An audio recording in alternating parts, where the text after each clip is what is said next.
CBS Sports brings you Super Bowl number 21. There are 105,000 people sold out at the Rose Bowl, the Denver Broncos against the New York Giants. And if you ask for good weather, you really got it. Temperature is 77 degrees, humidity only 30%, the wind 2 to 5 miles an hour. The forecast is for it to be just like it is, sunny. It will get colder as the evening progresses. Good evening, good afternoon. I'm Pat Summerall, and finally they're going to play Super Bowl number 21. With me, as usual, the very astute gentleman who coached the Oakland Raiders to a Super Bowl championship a few years ago, right in the same site, John Madden. And John, let's talk about strategy first of all for the Denver Broncos, who are 9.5-point underdogs. How do they handle it? Well, you know, they know that if they're going to win, they have to have a big, big day from John Elway. And we talked to John Elway and Dan Reeves, and they both said the same thing, that the way the Giants play defense, they play that loose zone. You can't force anything. You can't throw deep, but you have to be patient. I think that's the key word. Now, asking a guy like John Elway here to be patient isn't like asking a home run hitter to bunt. John Elway, when he goes back, he looks deep all the time. He wants to fire that deep one, but he feels going into today, he has to take that underneath stuff. You say when you play the Giants, we got to stop Joe Morris. How are the Giants going to attack today? Well, I think the Giants know that the Broncos want to stop Joe Morris, so I think they're going to come out throwing. They're going to attack first with the pass, with Phil Simms, throwing to Lionel Manuel, who's starting, maybe Mark Bavaro, getting them deep, loosening up that Bronco defense, and then later coming to Joe Morris with the run. And the game is coming up, and we'll be back with the player introductions in just a few seconds now.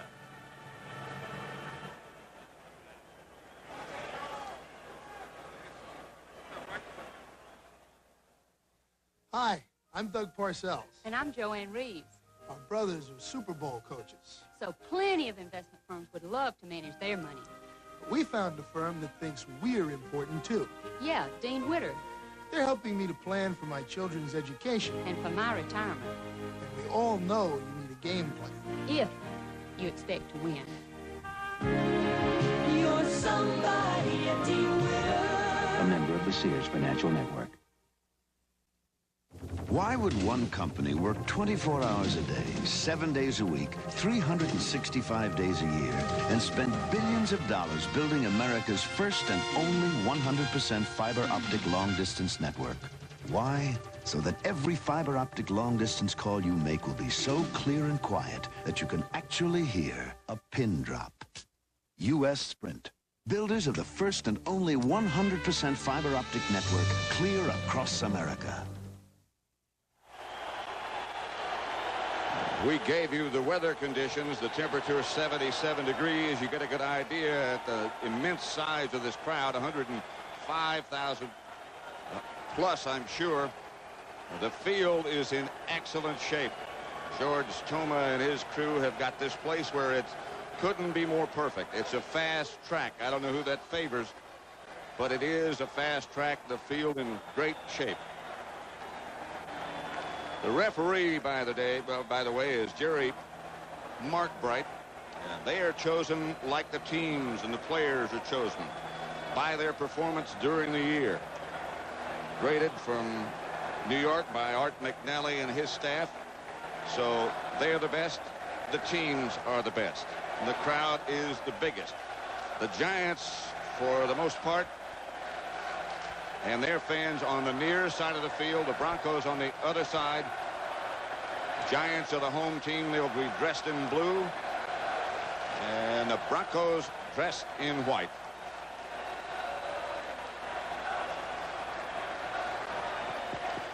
Ladies and gentlemen, let's now meet the starting defense for the AFC champions, the Denver Broncos.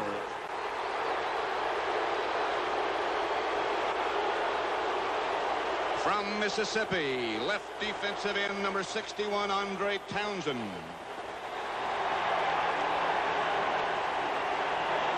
From Utah State, the nose tackle, number 71, Greg Cragen.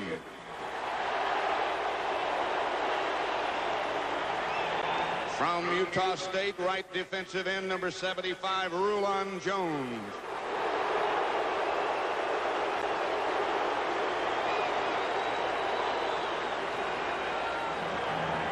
From William and Mary, linebacker number 50, Jim Ryan.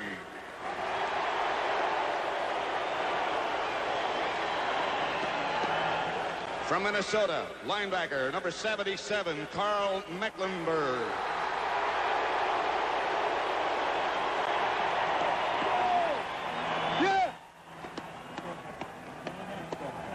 From Arizona, linebacker number 98, Ricky Hunley.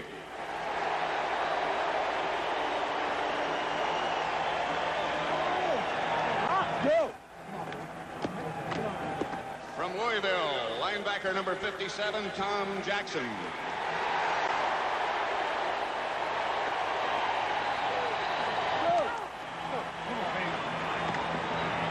From San Jose State, left cornerback number 20, Louis Wright.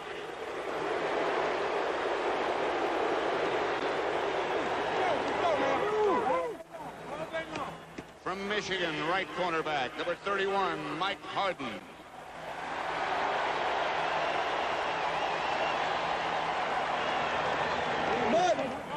What we waiting for right here. From USC, strong safety number 49, Dennis Smith.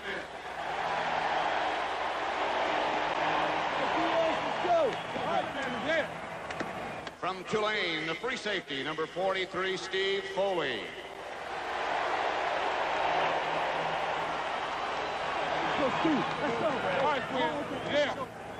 The head coach, Dan Reeves, and the rest of the Bronco players and coaches.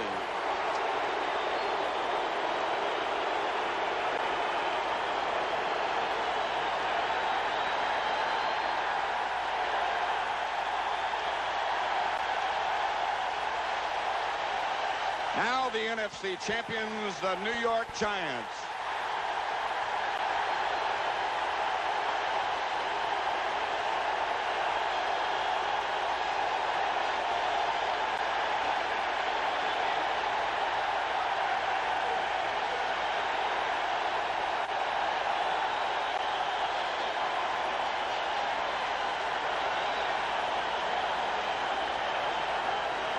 The Giants out early.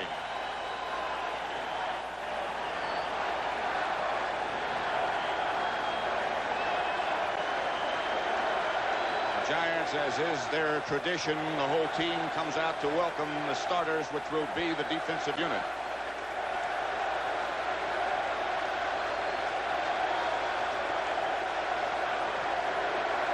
You can see them gathering with their coach Bill Parcells, waiting to welcome. And that looks like the famous bucket in the middle of the crowd.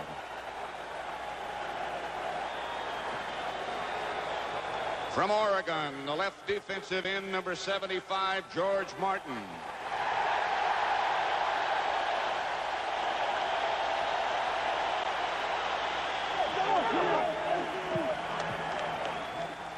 From Miami, the nose tackle, number 64, Jim Burt.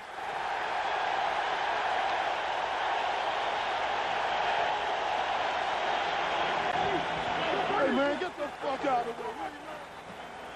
From LSU, the right defensive end, number 70, Leonard Marshall.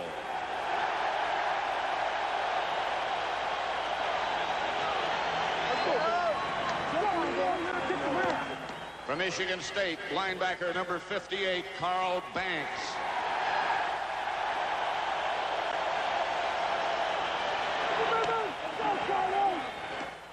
From Northwest Louisiana, linebacker number 55, Gary Reasons.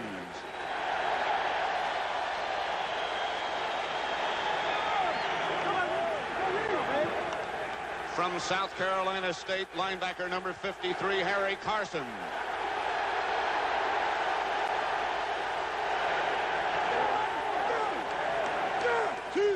From North Carolina, linebacker number 56, Lawrence Taylor.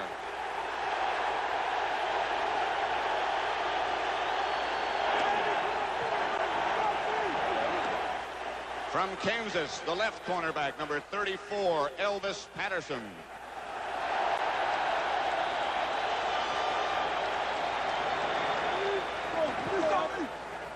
From North Carolina State, right cornerback, number 23, Perry Williams.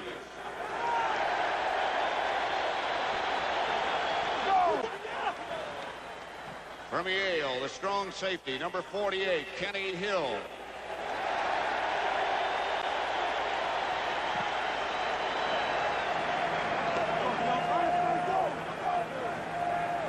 And from UCLA, the free safety, number 27, Herb Welch.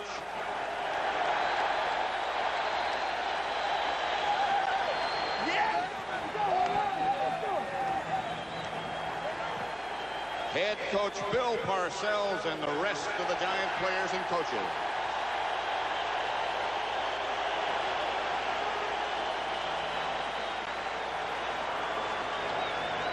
Super Bowl number 21 coming up, and we'll be back with the national anthem and the kickoff and the rest of today's action in a moment.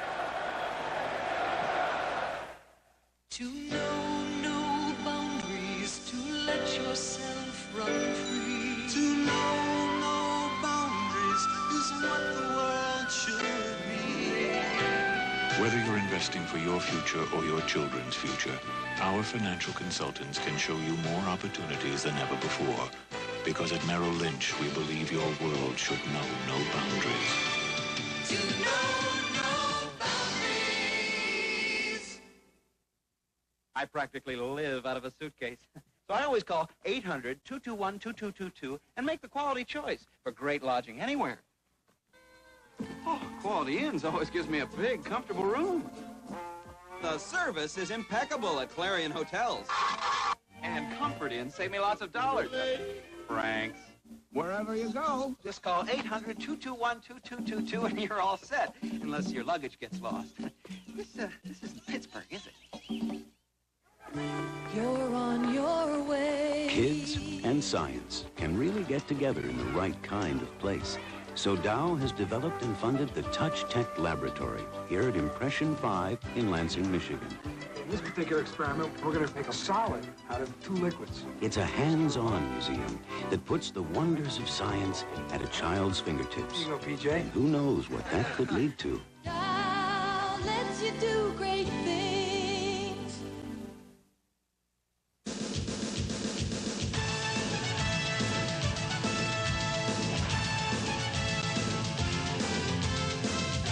CBS Sports coverage of Super Bowl 21 is sponsored by McDonald's. It's a good time for the great taste of McDonald's. Dodge, setting new standards of performance. And by Merrill Lynch. To Merrill Lynch, your world should know no boundaries.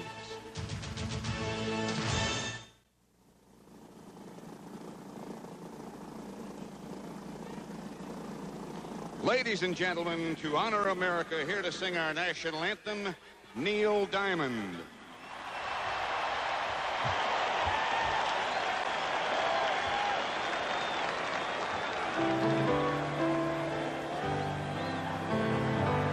Oh, say, can you see by the dawn's early light what so proudly we hailed at the twilight's last gleaming, whose broad stripes and bright stars through the perilous fight o'er the ramparts we watched were so gallantly streaming, and the rocket's red glare, the bombs bursting in air, gave proof through the night that our flag was still there.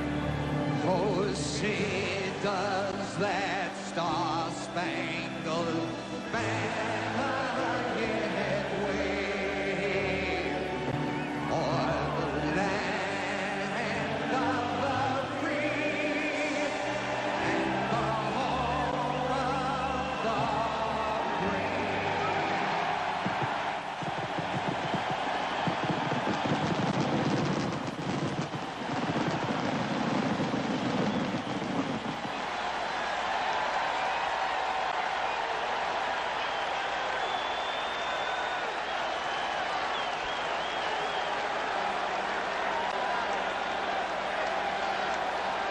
The coin toss coming up.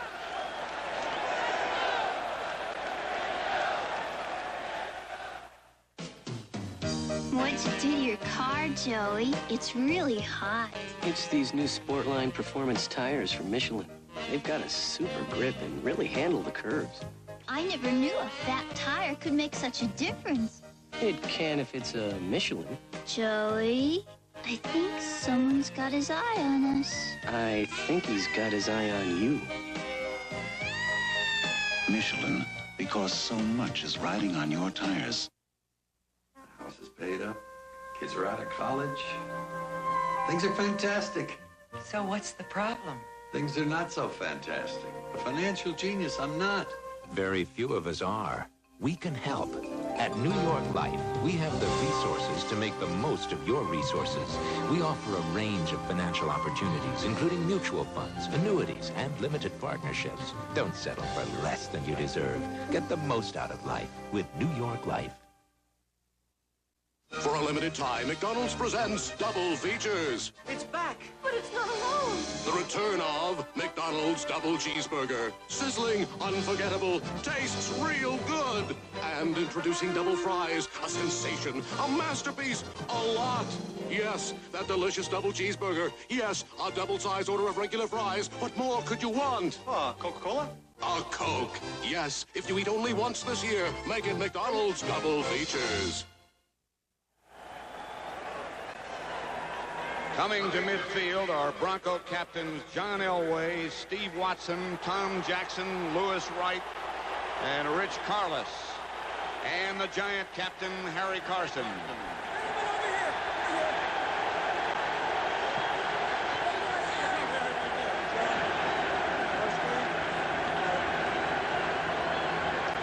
With us today to toss the coin is Green Bay Packer Hall of Famer Willie Davis.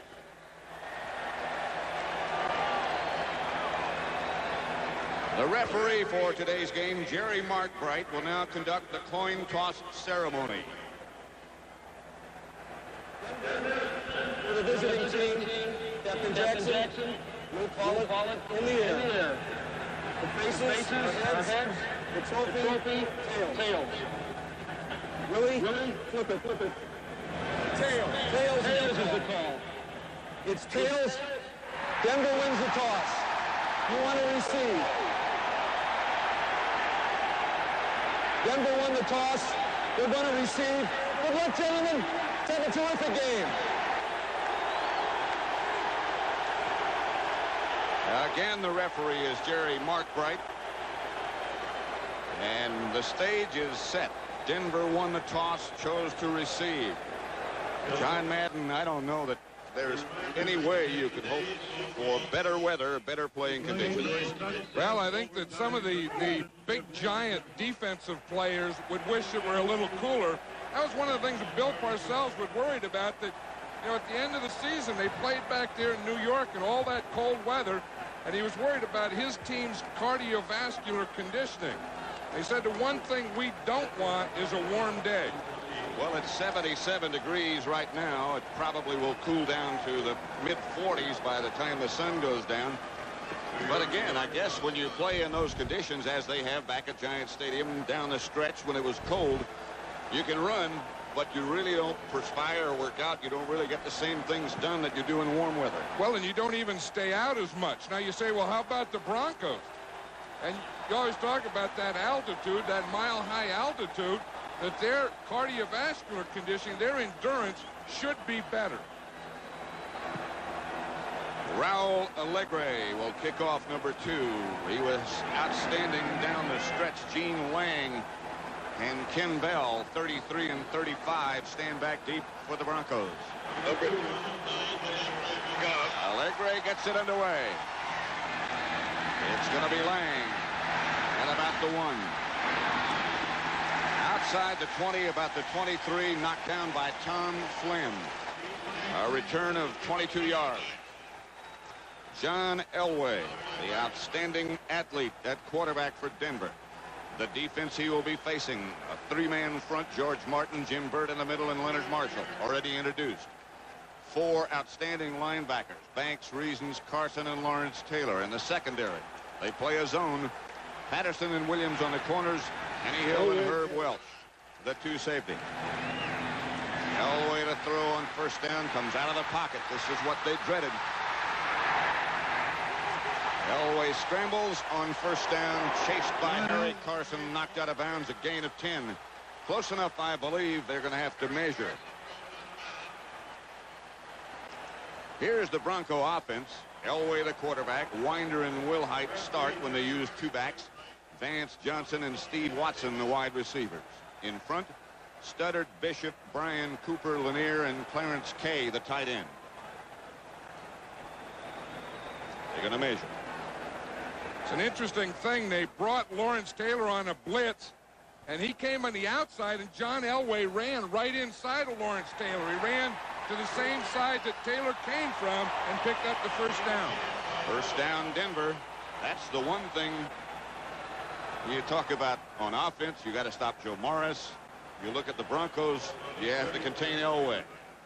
And then when he runs, you have to contain him. When he throws, you better have all those receivers. You better have those guys covered because he can pick it up and zip it to them. Two tight ends set up now with Orson Mobley on the right side, lined up behind Kay, and Mobley on the move. Draw play, Winder. Nothing. Marshall there first. Sammy Winder. An assist from Banks. Taylor. They try to rip the ball loose. The one thing about the Broncos, they're not a big running team. They hardly ever run outside anyway, and against this giant defense, you're not going to get outside. This guy, John Elway, is going to pass. They're going to use that ball control passing game. And when they do run, it's usually inside with a lot of draw plays like that one we just saw. We'll see a lot of those, I think, don't you? I think a lot of screens and draws. 2nd and 9. Ball's at the Bronco 35. Mobley again. That's this Clarence Clay. This Kay this time on the move. Wilhite tripped up. Gain of 2. Will bring up 3rd and long. That's just what I said. You're not going to run outside against this giant defense. Watch Carl Banks, 58, coming from the outside. I think towards the end of the season, he's become one of the best players in the whole league. You can't run at him. You know, you say you want to run away from Lawrence Taylor. That's good, but you have to run into him.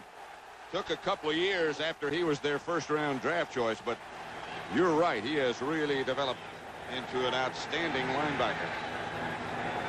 Elway will operate from the spread formation this time.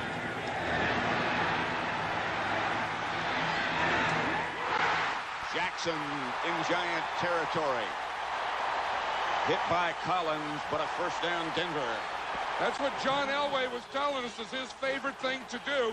Get in the shotgun, have his 4 wide receivers, spread that coverage out, and then be able to pick all these fast guys. Watch Mark Jackson here in the outside. He just turned Elvis Patterson right around. Patterson was staying outside. He got him out there, and he came to the inside. Not a big guy, but great quickness. Vance Johnson split wide to the right. Watson to the left. First down, Denver at the Giant 39. Elway back to throw. Winder in the middle. Stopped by reasons, but a gain of 5. That's what Elway was saying to us. I've got to be patient. If it's not there deep, I got to take it like this. Well, let's take a look at it. This is the way it starts. Now we'll just let it go. And we'll look at the zone that Elway is looking at. It's a first down pass. We'll see. Now, if we can stop it right here. You see, you got the 2 guys deep. You're never going to get out there, so he has to hit this underneath area in here. That's what that double deep zone looks like. 2nd and 5. Lang, one of the running backs, along with Winder. Winder with the ball. Stopped by Banks again after a gain of 3. I think that Carl Banks went from being the other linebacker with Lawrence Taylor to being, hey, you better look at this guy, to being one of the best players in the league.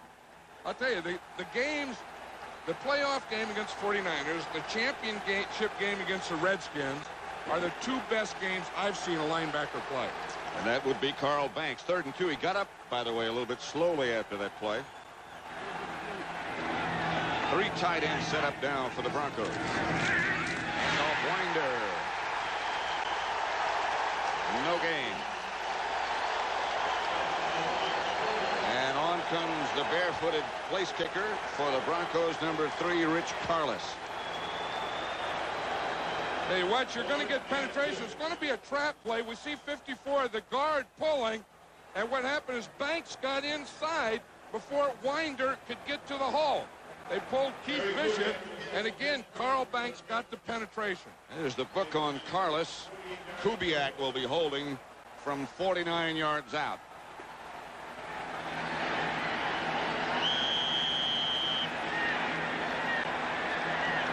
Timeout. I think what happened... Charge, timeout, Giants. I think the Giants had too many men on the field, Pat. I think we see them there. See, they're trying to get 2 guys off. I think they ended up with 12 guys on the field. That's right. So now if they stay that way, then Carlos really gets a free kick. By taking the timeout, then he still has to kick from the same area. And we should write that down somewhere. They only have 2 left here in the first half. And those things like missed extra points in time seem to come back and have an effect on the outcome of the game. Dan Reeves, I know, really didn't want to receive. We were talking to him yesterday, and he said, I would like to kick off and let my defense play first. In fact, when they played the last time, he said in the Meadowlands, he won the toss, and he elected to kick off. Which really shocked me. Well, I think it's that same thing, that he feels his defense is strong and can get him good field position. But here, if he could get this drive and get a field goal here, I'm sure he'd feel pretty good again. Because we said in 20 Super Bowls, it's only been done once. This field goal is going to be somewhere between 48 and 49, closer to 49. With Kubiak holding Rich Carlos.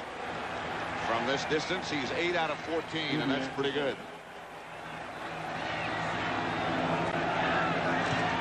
He's going to get there. And it's good. The Broncos. Officially, it's 48 yards for Rich Carlos. And Denver leads 3-0. 10:51 left first quarter.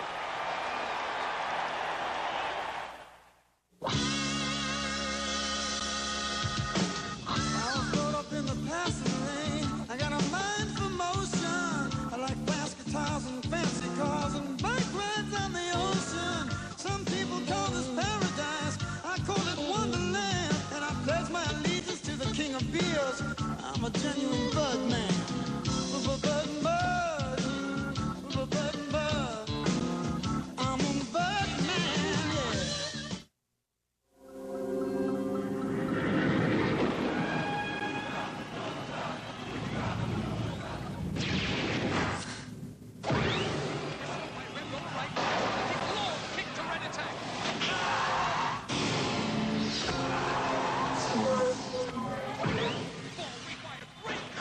Tomorrow it'll be another game, and Foot Locker will be ahead of it in athletic footwear, just like today.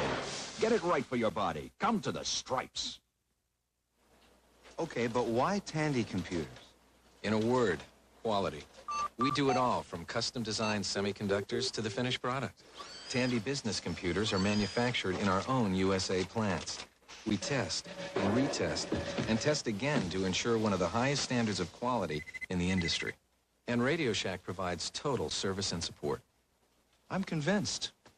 Tandy Computers at Radio Shack Computer Centers. In business, for business. With a front line like this, it's a whole new ball game. Cheer up, you Monday morning quarterbacks. The season may be over, but Designing Women is taking the field next Sunday.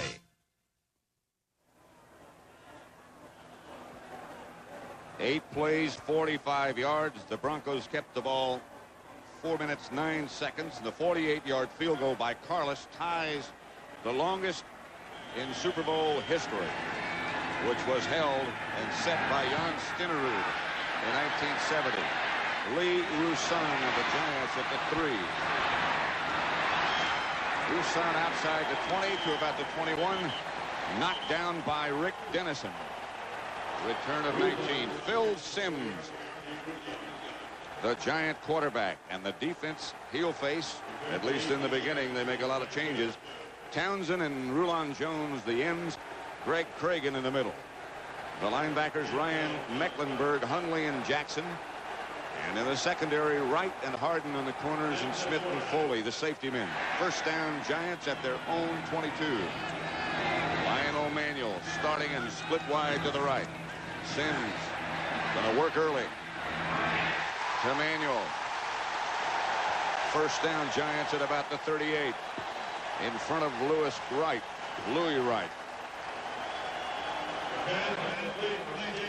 Giant offensive setup has Sims, of course, the quarterback, Joe Morris and Maurice Carthon, the runners. Johnson and Manuel starting wide. And up front, the group that's been together so long, Benson, Ard, Oates, Godfrey, and Nelson, and the tight end, Mark Bavaro. Bobby Johnson split wide left, and Manuel moves back in motion, and Sims is going again. Bavaro by Dennis Smith. Gain of 8. I like this plan of the Giants, Pat, is not coming out, not being conservative, not just starting out running your fullback or running Joe Morris. That's what they want to do. They want to come out, start attacking, start passing, loosen up the defense. Then when they get them loosened up, they get them off balance, then boom, you pop a Joe Morris in there on them. 2nd and 1.5. Stacy Robinson split wide to the left this time. Bavaro lines up on the right. Manuel moves. And Morris gets the carry.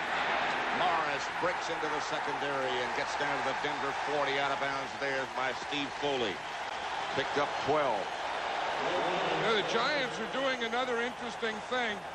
The Broncos defense tries to put Mecklenburg on the strong side. That's the side of the tight end. That's where Mark Bavaro is, 89. Now, they have their weak side linebacker, Tom Jackson, there, 57, on Bavaro. They want Mecklenburg on Bavaro. The reason Jackson ends up on him is that Bavaro switched from the left to the right. He's on the right again. 1st and 10. And Sims up top to Morris. Not much there. 3 yards by Jim Ryan and Louis Wright. What it is the Broncos think that Joe Morris runs to the strong side most of the time, to the tight end side, which he does. So they want to put Mecklenburg, number 77, on that side. They want to put Mecklenburg the whole game where they think Joe Morris is going to run. That's Joe Collier, the defensive coordinator. Watch Mecklenburg. He looks, he sees the formation, then he lines up on this side. But then Bavaro moves to the other side, and Mecklenburg's back here. 2nd and 8. Morris again. Out of bounds inside the Denver 30, but there's a flag down on the play. Foley chased him out of bounds. Morris got 11. But now they'll have a conference. Looks like holding. It's the Giants, huh? Late flag. It must have been downfield holding. Most holding occurs in the offensive line. Holding, number 89, offense, 2nd down. And that was it. 89, of course, is Mark Bavaro, the tight end. We saw him earlier on a play hold Tom Jackson. Now watch him here. He's on the end of the line of scrimmage, again blocking Jackson. See, he had that right hand up there early, and he took him down there, and then the flag did come in later. I don't know, it's tough when you're wearing blue gloves and you're blocking a guy with a white jersey. Your hand on him is very easy to see. 2nd and 18. The Giants back at the Denver 49. To Morris again. Morris hammers down to the 41. Stopped by Foley. But he's still got 8. You know, it's an interesting thing. They have yet to get Mecklenburg to the side that Morris runs. You see, Mecklenburg is up on top of the screen. We can see it here. Mecklenburg is here. They would like him in here because this is where they want to run. But by switching Bavaro, they're getting Mecklenburg away from where they want to run. Pretty solid plan. 3rd and 10. Tony Galbraith back in the backfield next to Sims. Now is McConkey in motion.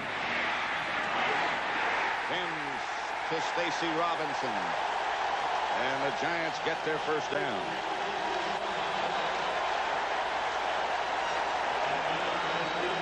That was was a good move by Stacy Robinson. Watch him, he's going to end up running an out. You see, he started to the inside, and he got the corner, Steve Wilson, to bite for the inside move. Then he went back to the sideline. So that makes it 1st and 10 at the Bronco 23. Denver leading 3-0. McConkey this time split up at the top of your picture. Johnson was the man in motion, but this is Morris. This time Ricky Hundley and Mecklenburg get the job done. Well, like I said, Joe Collier, the defensive coordinator in the Broncos, wanted them to have to run into Mecklenburg. But by shifting the tight end, they've kept him away. But now Mecklenburg, they're running away from him. He knows they're trying to stay away from him. So he sees that tackle pull. Watch him, he just comes right down the line. Don't go where the back is. Go down the line where he's going to be. He'll show up there, you know. This guy, they didn't think he was much of a player when drafted, Mecklenburg, but they couldn't keep him out of the lineup, and they still can't. Sims back to throw. Bavaro. And he's down to about 5.5, a gain of 18. It'll be 1st and goal, Giants. He's stopped by Randy Robbins. Mark Bavaro is so big and so strong and has such great hands. Watch him here. He's going to start to the outside, but he's going to run Dennis Smith up the field, turn him back to the inside of Robbins up the field, and then he just has that big body and those great hands. He just sort of swatted the defender aside. It's 1st and goal from the 6. He does a lot of swatting the guys aside. It does. And carrying guys. And running over guys. Sims. Touchdown. Zeke Moat.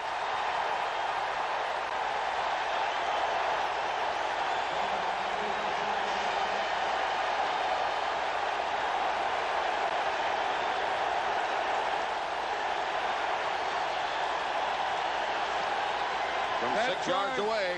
I was just saying, Pat, that drive is a Super Bowl drive. It's an all-star drive.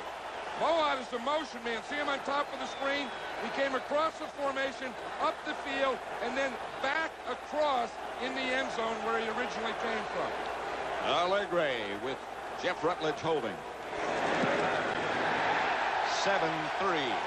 Giants lead. So with 5:27 gone in the 1st quarter at the Rose Bowl, the Giants lead the Broncos 7-3.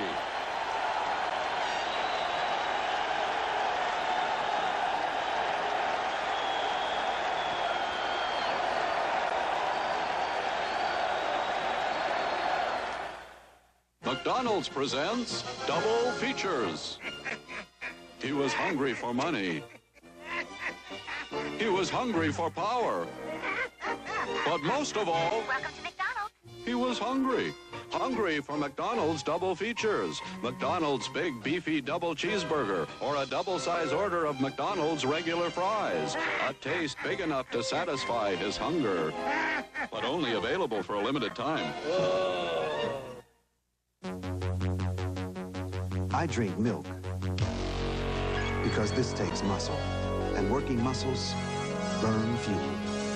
Milk gives me energy, protein for strength, powerful nutrition without a lot of calories. And even if you don't expect to do the 1, 10, and 13 flat, think about all you do expect your body to do. Milk, it does a body good. To know no boundaries, to let yourself run free. To know no boundaries is what the world should be.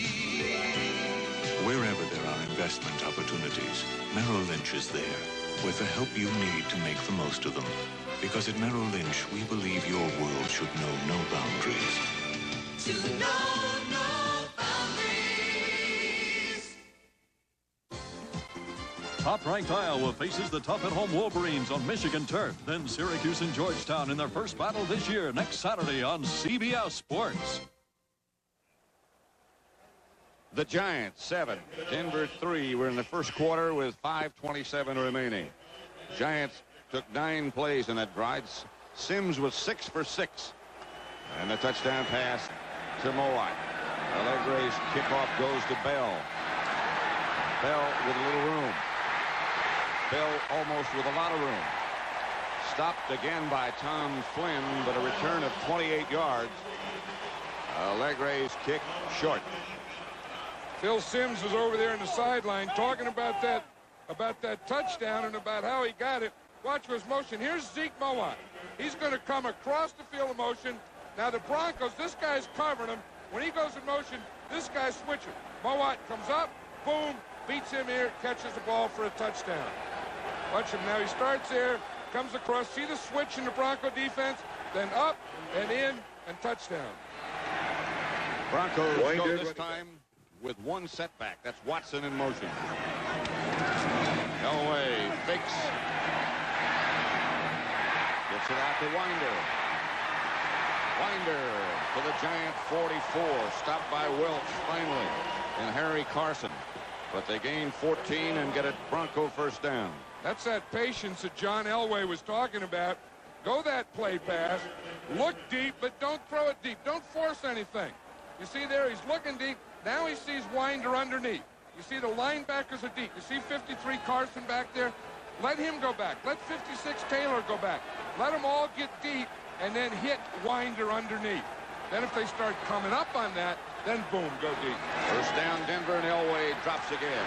Fires outside, this time Mobley. Big Orson gets another Denver first down. Gain of 11. He weighs about 265 or somewhere in that area. Or more. Number 89 is Orson Mobley there. He's only a rookie, but he's about 270 pounds. Dan Reeves said he was originally 256. Then they gave him a weight of 260, so he got up to 265. He said he looked a little slow last week against Cleveland. He said, so I put him on the scales, and he was over 270, and he's a tight end. Still has not been an incomplete pass in the game. Sims 6 for 6 on the drive, and Elway just as efficient, and drops again. Gonna throw a screen. It's Winder. Knocked out of bounds finally by Harry Carson, but that's near another Denver first down. A gain of 9. They might be a little bit short. Flag on the play. It's something out of bounds. It was a hit out of bounds, so it's going to be a 15-yard penalty. The Broncos don't run wide, but in lieu of that, they do a lot of that screen-type stuff. That's Pepper Johnson over with the officials.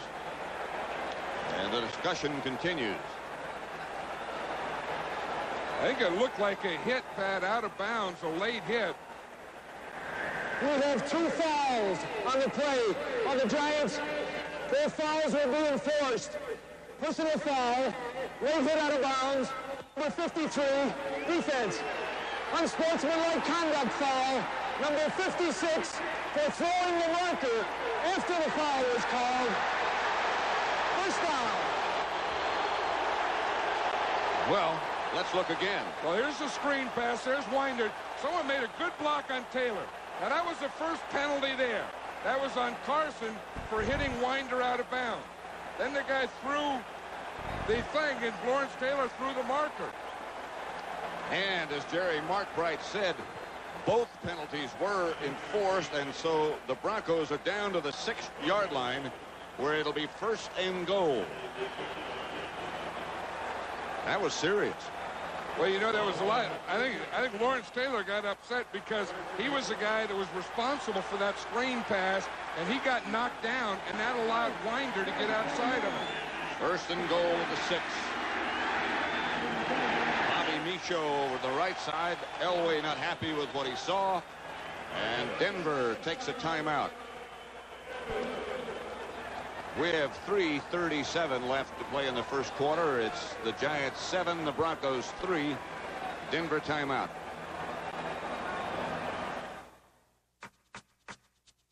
We got style.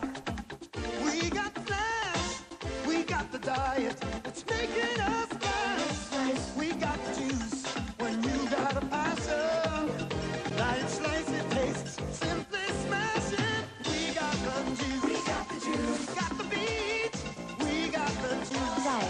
with 100% NutraSweet. You got the juice. All diet, all delicious. Diet Slice.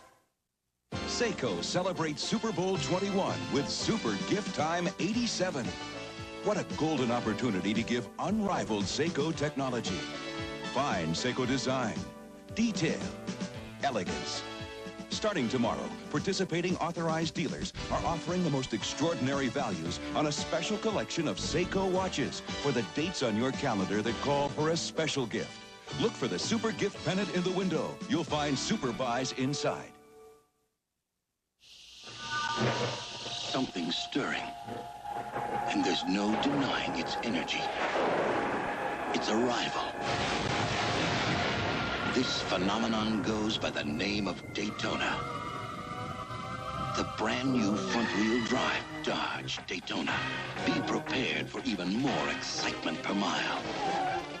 Dodge Daytona. Dodge, setting new standards of performance. Tonight, after Super Bowl 21, Hard Copy delivers the action.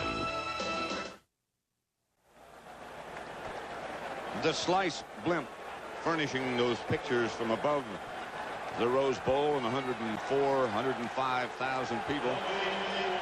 First and goal from the 6 for the Broncos. The Giants leading 7-3. Wilhite and Sewell now are the two backs. Sewell with the ball. Sewell cut down by Elvis Patterson. A loss of 3. And Carl Banks again with an assist. I'll tell you, I would think the Broncos, they get down here. This is where Elway says he really doesn't like to be because it kind of shortens that pass area. They aren't a real powerful offensive team. And I think he would like to play pass here, but when you lose yardage and you have long yardage, it's tough to play pass. I think he's just going to have to go back and throw it in the end zone. They're just really not a very big physical team. And I think you're exactly right. Elway thinks so too as he operates out of the spread. Middle. Inside to 5 to Vance Johnson. A gain of 6. And it'll be 3rd and goal from there. Stopped by Reasons. There's Dan Reeves, and you see Gary Kubiak, number 8, is a backup quarterback with signals. The first thing they signal in is 4. That means 4 wide receivers. So this is going to be a spread formation. Then they signal in the pass pattern. Since the playoffs began, this is the deepest penetration against the Giants. 3rd and goal from the 4, and a 4 wide receiver. Jackson goes in motion. Elway up the middle. Touchdown.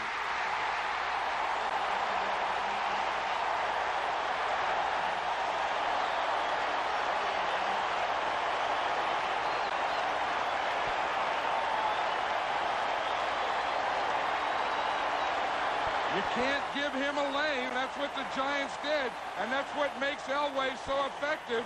He can not only throw it as strong as anyone, but you get the 4 wide receivers. You get that defense spread. Now he comes back. He looks for a hole. Look at that big gap. See, they just turn the ends out. The linebackers run out, and there's a hole like a truck for Elway to run through. The center, Bryan, with an outstanding block. And the Broncos recaptured the lead. 2:06 left to play the first quarter. Denver 10, the Giants 7. I love you, little Jenny Catherine. I want to tell you something very, very important. Daddy got a raise. That means I can buy you a sandbox, sliding board. What do you think? You think we should put some of it away? What do you know about the stock market? I love you, little Jenny Catherine. Guess what? Daddy got a raise.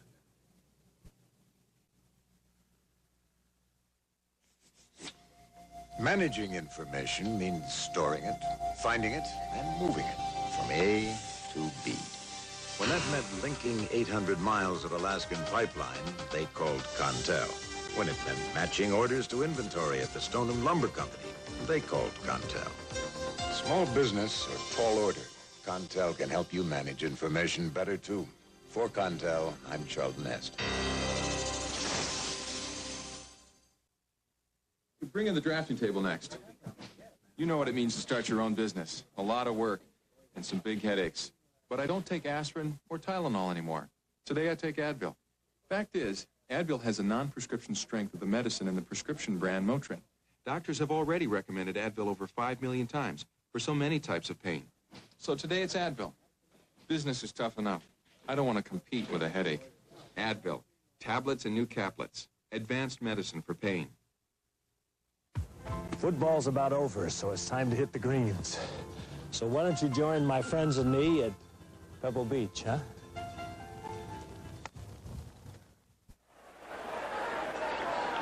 Denver 10, the Giants 7. Still in the first quarter. The scoring drive, 6 plays, 58 yards. Elway scored on a 4-yard run. Rich Carlos set to kick it off. Roussan and Hill back deep for the Giants. Roussan at his own 7. Hit.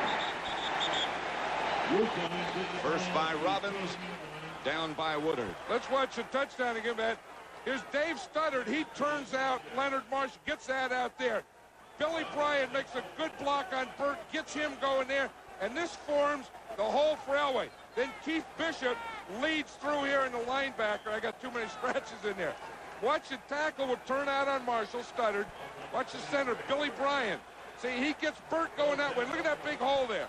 And then Keith Bishop leads him into the end zone. 10-7.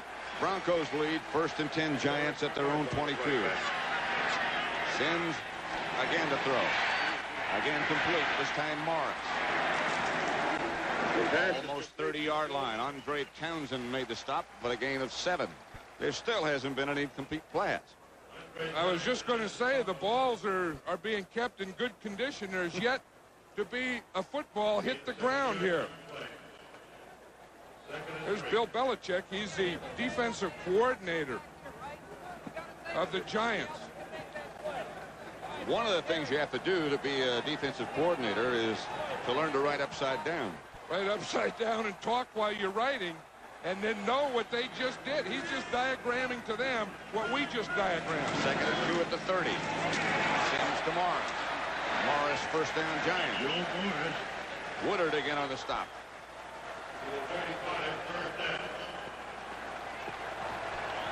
17 points. Denver leading 10-7. That ties Super Bowl record. There'll be a lot of records around here. Oh, yeah. Everyone says it's always a boring Super Bowl. It could end up to be boring, but it sure has a pretty good start to it.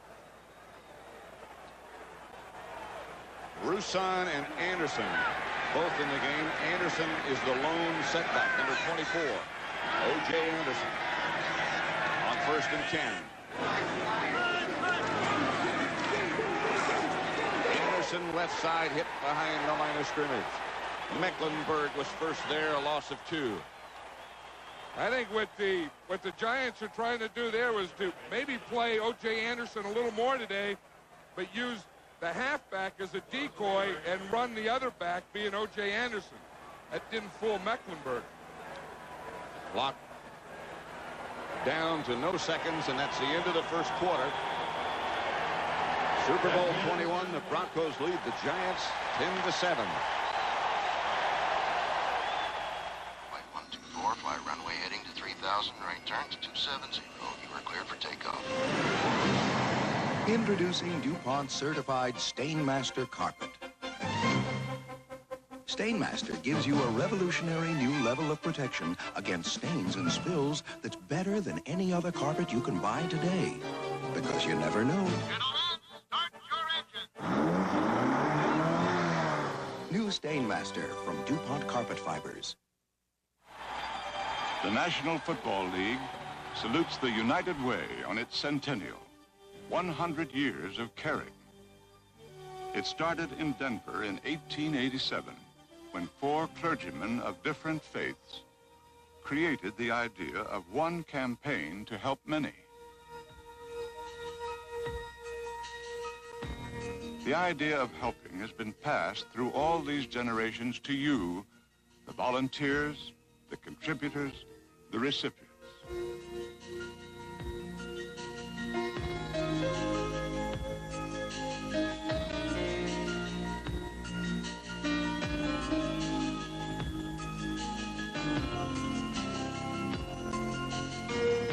See all that we've been and all that we can become.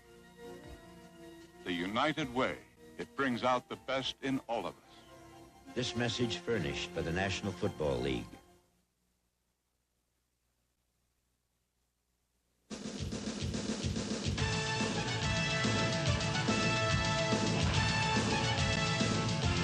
CBS Sports coverage of Super Bowl 21 is sponsored by John Hancock Financial Services. Real life, real answers. Budweiser, the genuine article, Beechwood aged for that clean, crisp taste. This Bud's for you. And by the Goodyear Tire and Rubber Company. No matter how far you go, Goodyear takes you home.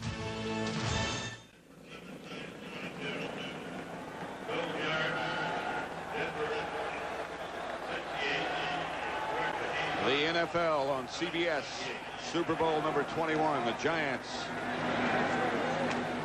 with Morris left side and some room. Joe Morris. Morris hit by Tony Lilly. One of the things that the Broncos do is change the people around on defense, and the Giants say it doesn't have an effect, but it has to have an effect. You don't know who you're blocking. Well, you don't, and you have to block different guys all the time. So we can see Fletcher's in there now, Gilbert's in there, Wilson's in it at cornerback, Lilly's in for Foley. They substitute just about everyone except three guys, and those three would be Rulon Jones, Carl Mecklenburg, and Dennis Smith. They're about the only three that don't come out of that defense. 3rd and 3, Sims from the shotgun.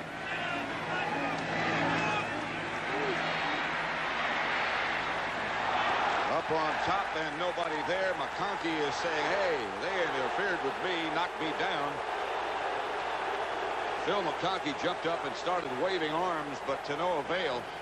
Not only did he say that they knocked me down, I think he was giving the guy's number who knocked him down.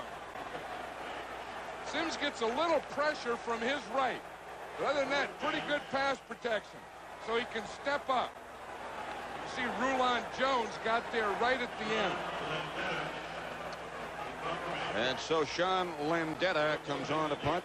Freddie Gilbert back deep for the Broncos. Landeta had a great week in practice. Coming after it, but he still gets off a fine kick. It's Wilhite. He lets it bounce, and it goes into the end zone, and the Broncos will start from their own 20. Mark Jackson was the man who put the pressure on Landeta, who nevertheless got off a 59-yard kick. But they'll bring it back out to the 20. Hey, you talk about Landeta punting well in practice. How about against the Redskins in that championship game? That punt that he put down there on the goal line into the wind was one of the great punts that I've ever seen. Bill Parcells was saying when we talked with him yesterday that in practice he had never seen Landeta better. Well, he said the same thing about Phil Sims. He said on Thursday it was about as good as he's ever practiced. He told him, hey, save some of those. Reeves said the same thing about Elway. Lang, the ball carrier, pulled down by Lawrence Taylor for a loss of 2. Yeah, that has to be a tough thing for an offensive coordinator, a quarterback, to call. You run one time, they start running at Banks. Early in the first quarter, they didn't make anything there. So we'll say, well, we'll run at Taylor. We'll put Winder on him. Taylor just pushes Winder down, boom, right to the outside. They got bookends there, and which end you want to run at is not a good deal either way. 2nd and 12. Denver up by 3. Mobley is the move man. All the way back. Incomplete. Intended for Mobley. Elway under pressure from Leonard Marshall.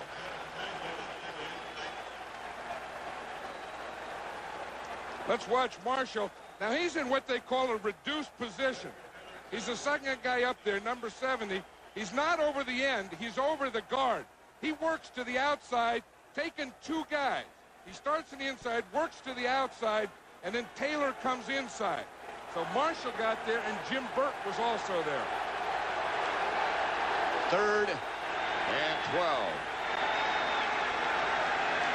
Elway wants somebody to move. Motions in that direction. Back to throw. Comes out of the pocket. No question about his arm, and he's got a man. Vance Johnson. Inside the Giant 30. You know, John Elway has a great arm. One of the greatest arms he's probably ever thrown a football. But he scrambles for 2 positions, for 2 reasons. 1, he scrambles to get away from the rush, and 2, when he has no one open. He feels the rush here. And you see, this is what he's looking at. So he's going to run out here, buy some more time. Now he's going to get deep. He said that he had to stay patient against the zone, but when he can run, then that zone breaks up, and he can get a speed guy like Vance Johnson deep. Hey, there's Lawrence Taylor being picked up by Keith Bishop. Bishop gave him a wrap around the neck, and then center Billy Bryan came off to help. Winder and Lang. That was a gain of 54 yards from Elway. Back to throw it again. The screen pass to Winder. To about the 22. Stopped by Pepper Johnson. A gain of 6. Perry Williams with the assist. That's the thing that they had to do. And they do it. And they do that well. It's one of the things that if a defense gets deep in the zone and gives you that loose zone, then you can let them get deep, throw the screen pass out to your receiver, get the lineman out in front, and get a pretty good run at it. That's the book on Elway, and that's pretty impressive. 2nd and 4. 11:49 left to play in the first half.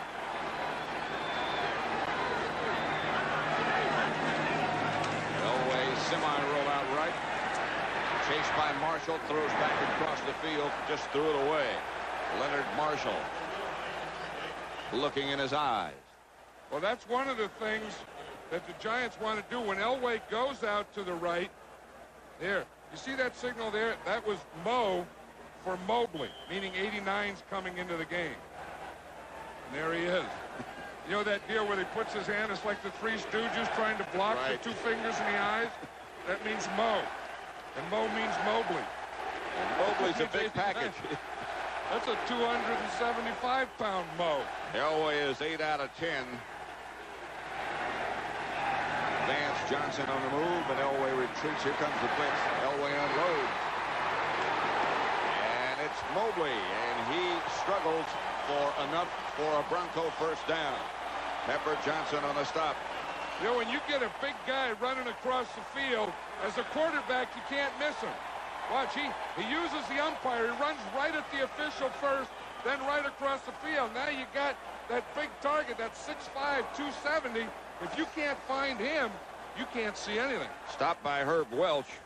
Dan Reeves was saying to us yesterday, the guy's got a lot to learn, but he's really going to be something. He already is.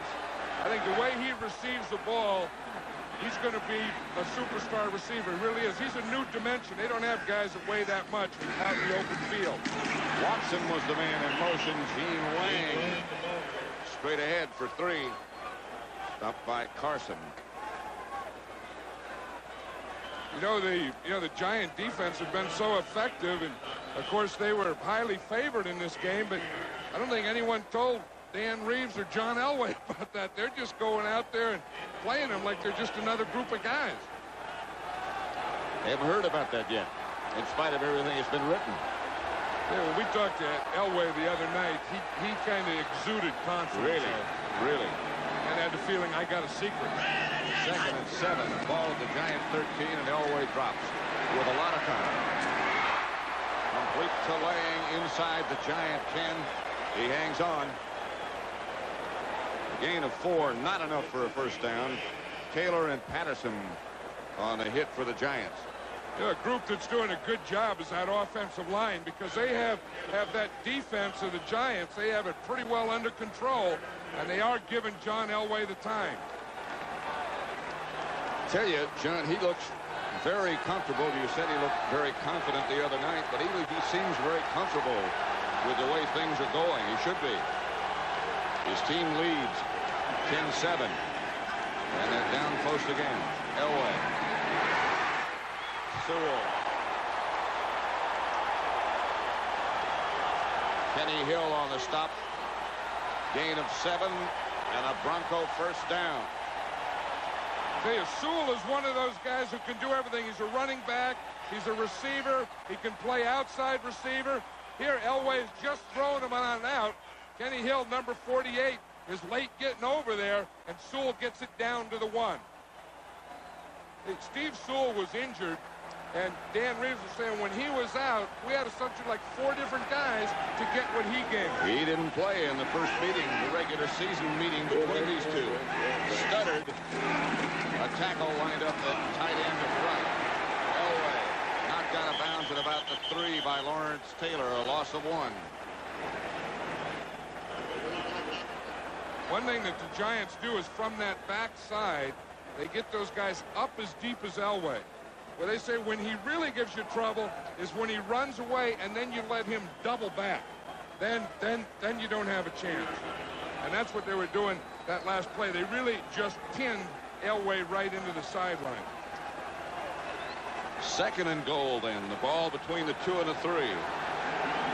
Denver leading 10-7. Pat Summerall, John Madden. Super Bowl 21. Straight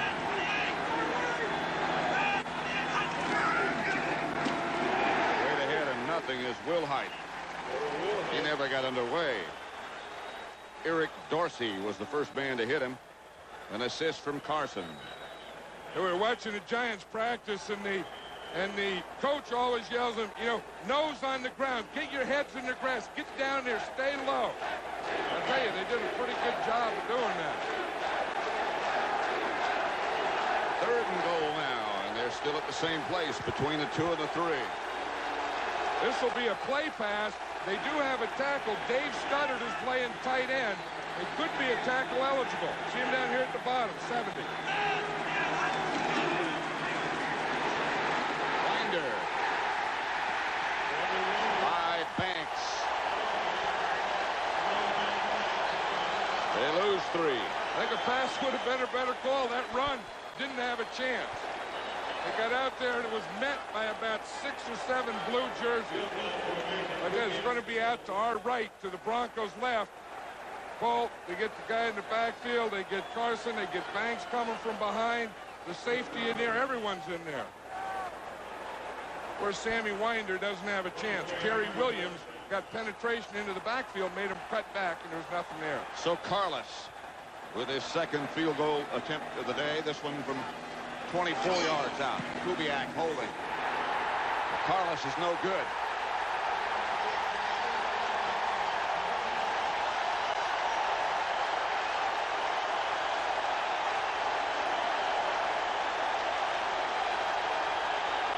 Denver 10, Giants 7.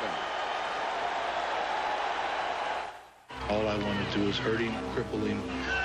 When the switch goes on, I feel like I can shoot. The talk is over. Now the action begins. Get in here. Stallone. Why not? Over the top. Rated PG. Soon everywhere. Cheese, glorious cheese. Tastes mighty inviting. Cheese, glorious cheese. It's so tantalizing.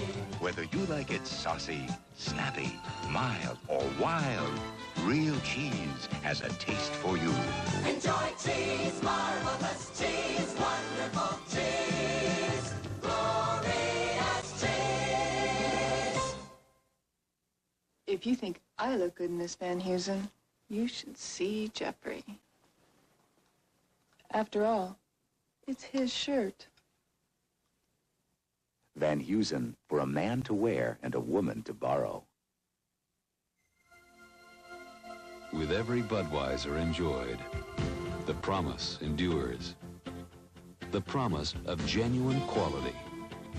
Without compromise, without fail. Beechwood-aged Budweiser and Bud Light. Genuine proof that somebody still and always will care about quality. And that is a promise. The Houston Rockets, sparked by the power of the towers, take on the Atlanta Hawks in the flash attack of Dominique next Sunday on CBS Sports. It's still Denver 10, the Giants 7. Second quarter with 7:40 left to play. Here's the miss. Well, you know, it looked like Kubiak holds the ball. Now, it looks like just before he kicks it, see him moving in towards him? Looked like he moved the ball towards him. And then Carlos comes in and just pushes it right out to the right. You see it right there? You see it tilt back towards the holder just before he kicked it. So the Giants start at their own 20. Sims goes back to throw again. Complete. Bavaro. Dennis Smith, the defender. Giant first down.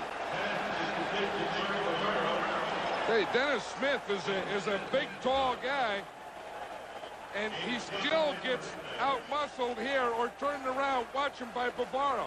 You see, he just can't get over him. He tried to go over the top, and Bavaro just went down to his knees and counted down below him. First and 10, Giants their own 33, and Sims really aired it out. Goes to work again. Finds Stacy Robinson this time. Outside the 40. Gain of 9. They talked all week about how they had to stop Joe Morris. There's Dexter Manley of the Redskins, who was trying to stop Joe Morris just a couple of weeks ago. But anyway, the Bronco defense really felt they had to stop Joe Morris, and then lo and behold, they come into the game, and it's Phil Sims that they have to stop and the wide receivers. Well, down the stretch, it was Sims, when Morris got stopped, that carried the load. Jackson, Tom Jackson, in difficulty. And the Bronco medical staff helping him off the field with 6:40 left in the first half. 10-7. There are some people who like the taste of Coke. And yes, there are some people who like the taste of Pepsi.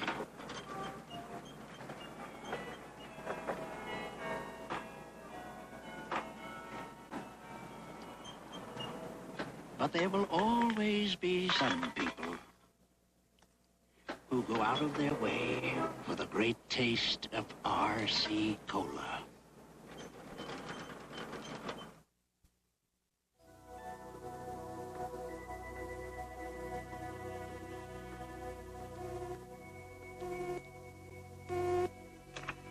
Welcome back, Brad. All those trips you made paid off. The Avcon people just called and gave us the project. Check your top drawer. There's one more trip I want you to take. Aloha, Brad, and thanks. When you're something special, people know it. To you, it's a major office complex. To us at Johnson Controls, it's keeping 68,000 people warm or cool. To you, it's a small office building. To us, it's an updated energy management and maintenance program that pays for itself. To you, it's the Superdome. To us, it's handling one of the biggest computerized lighting jobs ever. We're at work in over 500 cities around the world, creating a better climate for business. Give us a call.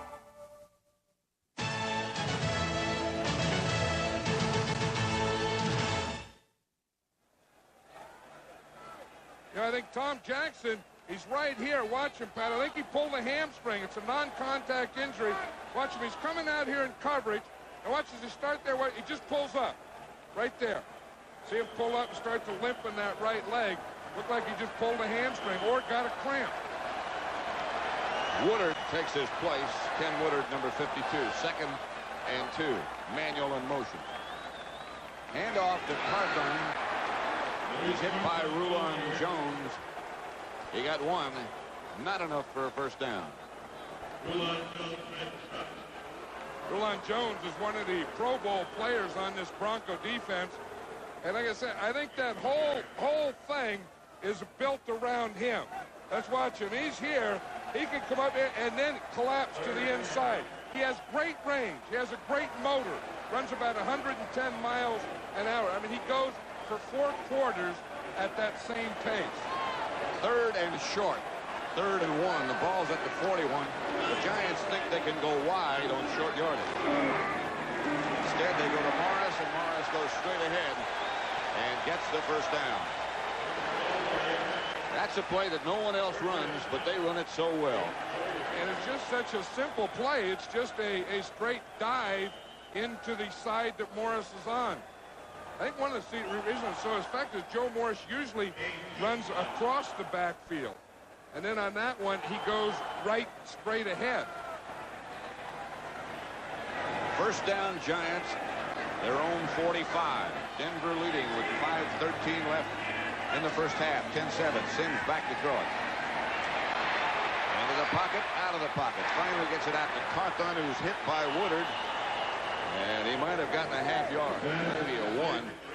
Jackson, by the way, sprained his knee on that coverage we saw a minute ago. Non-contact, as John said. We thought it was a hamstring or an ankle or something, but it was a knee. He might be back. Been around a while. He has been, and this is one of his best years. They thought in the offseason that they didn't want him back, and then he went to worked real hard in the offseason. Really, for one of the first times, got in great shape and had one of his best years this year. 2nd and 9. Tomorrow, hit by Jones, got away from him, stopped by Ryan, and a few more people. You know, Carl Mecklenburg, number 77, is one of those guys who just loves to play football. Came into the Broncos as a down lineman. He was the last draft choice. He was the 12th draft choice, 12th round. He said he came in, he said, I was naive. I didn't even know that I couldn't. I thought when you got drafted, you just make the team. He said he was the first guy in his class to get an apartment. And he came in the same year as John Elway. That's McConkey in motion. Sims back to throw under pressure.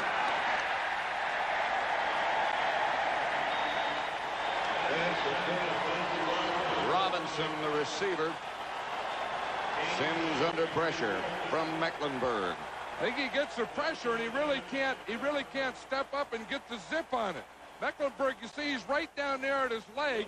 He has one of those leg hook, take, pull down. And then Sims couldn't step. And then the ball just died on him, and he one-hopped it out there. Landetta punt in the direction of Wilhite. Their catch. 38-yard kick. The Broncos take over at their own 15. 1st and 10 with 3:33 left to play in the first half. Seiko celebrates Super Bowl 21 with Super Gift Time 87.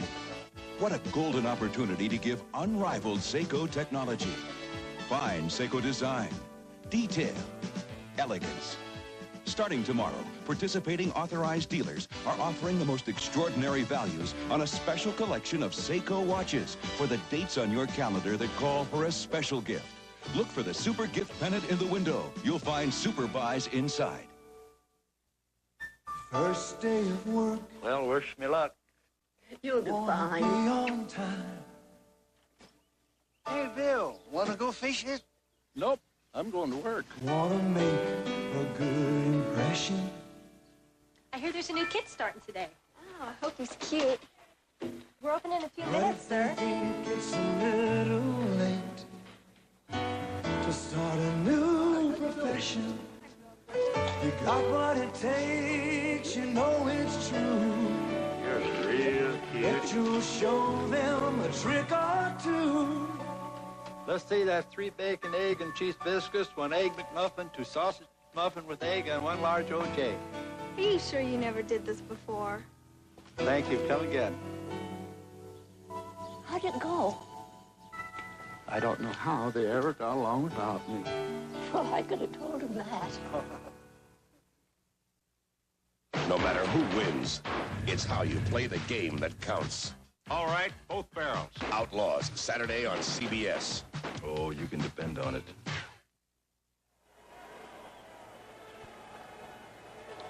It's the NFL on CBS, and it's Super Bowl 21. The New York Giants against the Denver Broncos.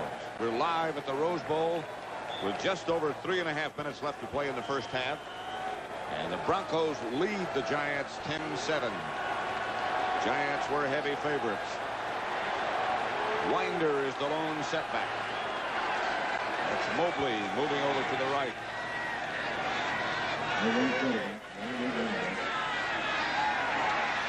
Elway comes out. From behind by Leonard Marshall. That, I think, is where the Giant defense has an advantage against Elway scrambling, is that they have fast guys covering them. Lawrence Taylor is backing off into coverage. We see him, then he comes up. See, he's just spying Elway. He sees he's going to run, then he comes back up, and Leonard Marshall catches him from behind. Now, Taylor on that play is doing what they call a spy. He is just mirroring the quarterback, Elway. If Elway starts to run, he's going to come right at him and make him go right or left. First sack of the day. A loss of 2. 2nd and 12. Broncos their own 13. Elway back again. Pass complete to Clarence Kay. He was down, and down as a result of contact, but nevertheless. Now they say incomplete. That's going to be an interesting one. Kay thought he had it. Dan Reeves thought he had it. I thought he had it. But that doesn't make any difference, does it? It's what the guys down there think. Benjamin's right here in the middle. I still think he had it.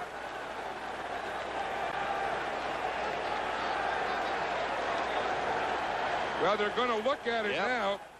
They just signaled the umpire who told the referee. And I think we got to look at that thing.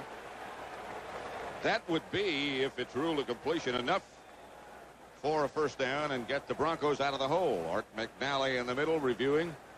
Jack Reeder on his left. Jan Van Duzer, all those from the National Football League office reviewing.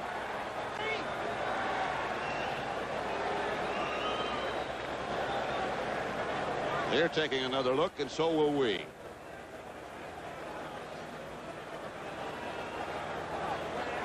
I don't know.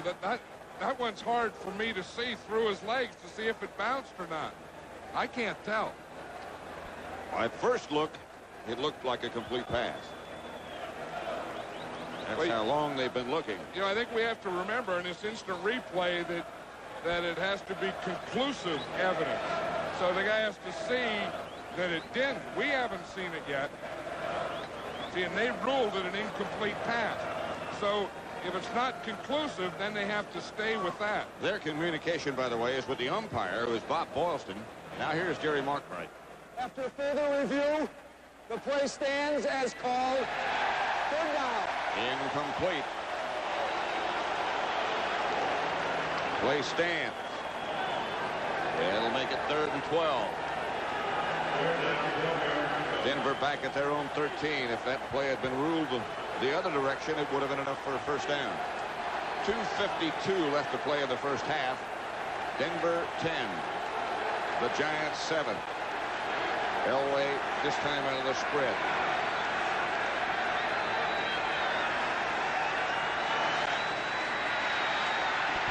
Under heat, safety. George Martin.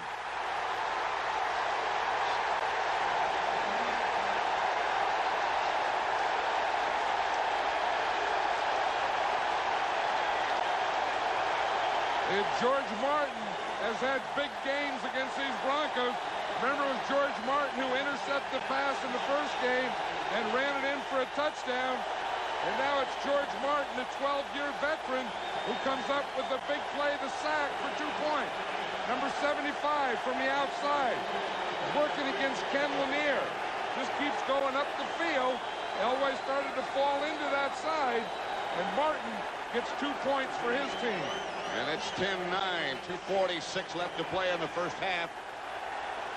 And a safety, it's 2 points, yes. But what else it does to you can be drastic also.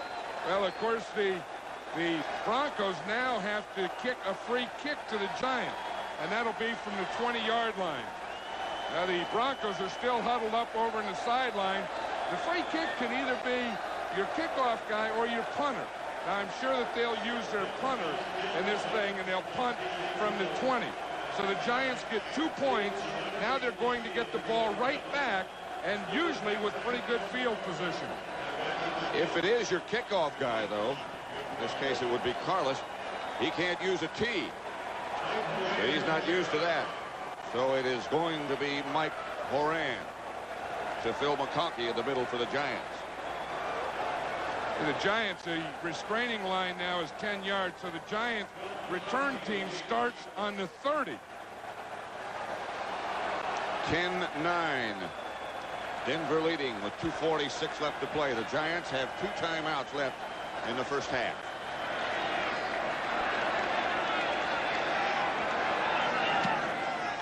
Kick is not very good, but it gets away from the Giants. McConkey, Tom Flynn chases it down, and the Broncos come out of that one smelling like a rose, as in bold. Well, the Broncos needed something because they had a great drive the time before. They went all the way down, and then they missed the field goal. And you know that's going to come back to hurt them. Then the next time they get the ball, they give up a safety. So we're in the process right now that the Giants are taking over this game. And the Broncos defense now has to get it back for them. 2:36 remaining first half. Giant ball, 1st and 10, their own 25. Bobby Johnson split wide to the right. Now he comes in motion. Sims goes back to throw it. Gets it upfield to Joe Morris, and Morris taken down by Ricky Hundley. Good open field tackle. Ricky Hundley, number 98 of the Broncos, the inside linebacker, was talking about being able to see Joe Morris. He said that's tough for an inside linebacker. He said because Morris is short and you can't see him. He said so what we have to do is just read our keys. And if we read our keys, that means, you know, the guards pulling and the tackles blocking down and so on. He said if we read our keys, the keys will take us to where Morris is. 2 minutes left in the first half. Denver up by 1. Ricky Hundley crowds that uniform.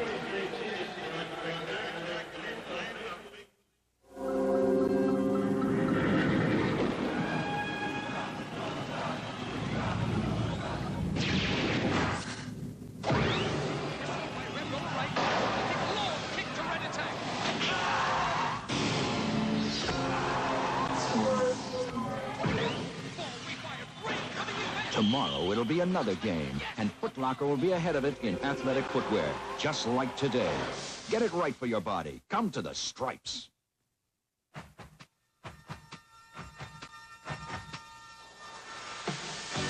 We're letting go, we got a real twist.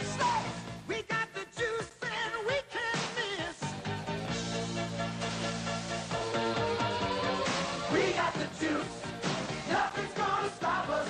We got the taste, no one else can top us. We got the juice. In every slice you choose. The art of investment and financial security requires painstaking preparation, bold strokes influenced by a mastery of expertise, a creative approach to IRAs, annuities, and innovative forms of insurance. As one of the strongest diversified financial institutions, we have the capabilities to turn the business of investment into an art. The Travelers. Have you looked under the Travelers umbrella lately? Who are you rooting for, Chuck? Giants. Pop? Dublin. It's Denver, Pop. The Kavanaughs. Coming up at halftime on the Super Bowl today, this is the 100th anniversary of Hollywood. And at halftime, there will be a spectacular extravaganza of something like 2,000 people saluting what they call the land of make-believe. And Irv and Will also have locker room reports. Brent will be along with Dan Deerdorf to analyze the first half. That's all coming up at the half. 2 minutes left in the first half. 10-9. Denver leads. 2nd and 11. Sims to throw. Has some time. To Maurice Carthon to about the 30. Stopped this time by Mecklenburg. And Ryan. You know, you talk about halftime, you talk about, you know, Brent and Dan Deerdorf. One of the plays I'm sure they're going to talk about is that Clarence K play. Let's watch it again, this time from reverse angle, and it doesn't look like the ball hit the ground. See the ball coming in? It never hits the ground. It looks like Clarence K did, in fact, catch that ball. So now they didn't get that ball, so they had to go in third. Then they got the safety. So that's a big, big play in this first half. Remember that. Sims, Bavaro up the middle, incomplete. He had a couple of steps on Tony Lilly. Sims just overshot it. You know that Mark Bavaro is big and he's strong and he's a good blocker, but he doesn't look that fast. But I think he has sneaky speed because somehow he ends up deep behind these guys. And open a lot. Open, yeah. Landetta on the punt. And Wilhite back deep for Denver.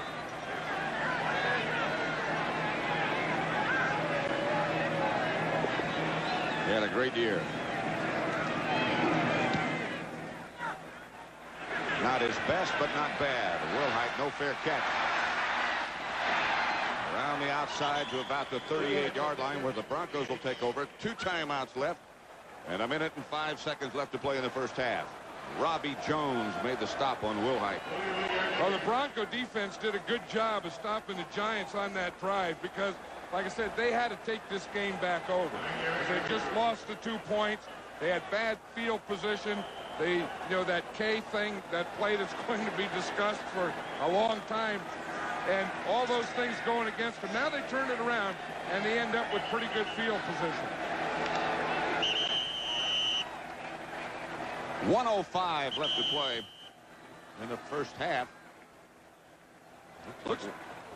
There's another Giant timeout. It looks like that's Perry Williams. It looked like he just went down in the huddle, Pat. The defensive team was huddling right up there. They broke the huddle, and Perry Williams just stayed there. Well, he made the tackle on the punt return, and maybe it took some time for the whatever collision he had to take effect. That's he probably got up right about there. They huddled about right where he made the tackle. And as you said, the Cobweb probably didn't get cleared from the punt coverage. I'm not sure they're clear yet. It looked like when he made the tackle, I think he got hit right under the chin when he made the tackle on that punt return. Well, let's go back and look, John, and see if what caused that late collapse. But he's right on the bottom right here, number 23. See him coming in.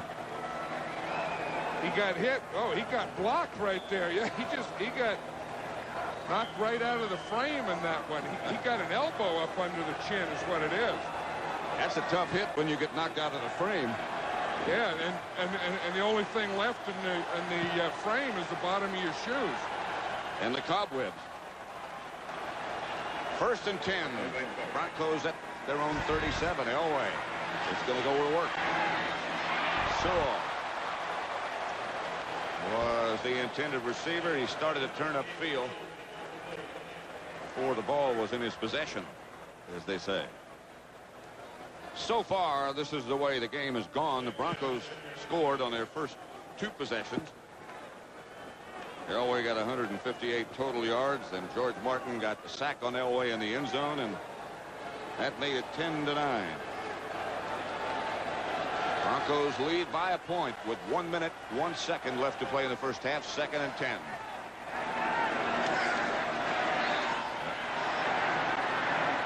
Elway with a lot of time and a lot of arm, and a complete pass to Steve Watson at the Giant 32 out of bounds, stops the clock. How many quarterbacks do you think can do that? None. Go back, scramble to the left, throw across the field, and a complete pass like that. Watch him. Now, most quarterbacks have trouble going to the left and throwing. But going to your left and throwing back all the way across the field, that's not an arm, that's a gun. You ought to have a permit to carry that thing. That's how Joe Montana got hurt. Moving left and throwing right.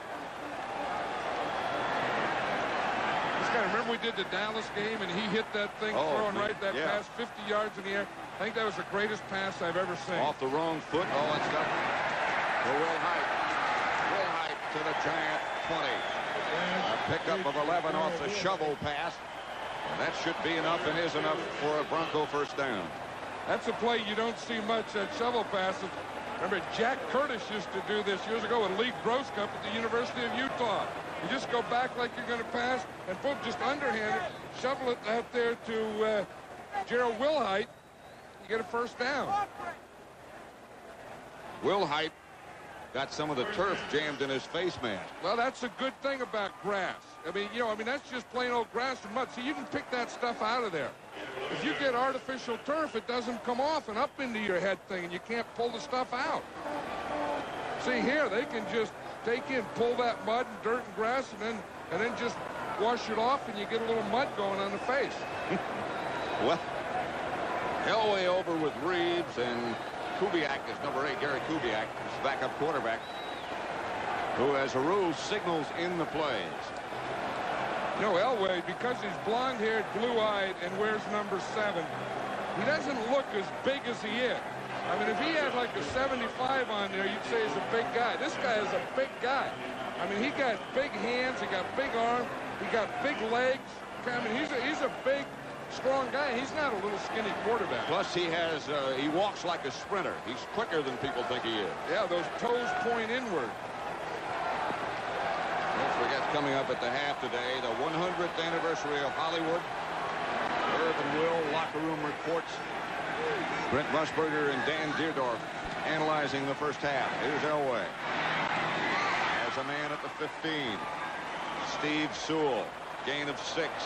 Oh, they're saying no. Incomplete. I think that means no. I think when the official goes like that, it means no. It does. I don't, you know, that pass only went. That pass only went about 5 yards, didn't it? So he probably doesn't care with the incomplete there.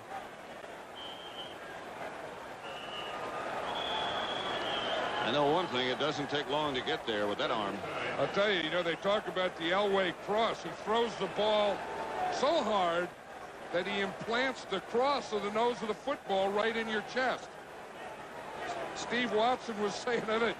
You see, here's the ball. See, here's the tip of the ball. You see right here?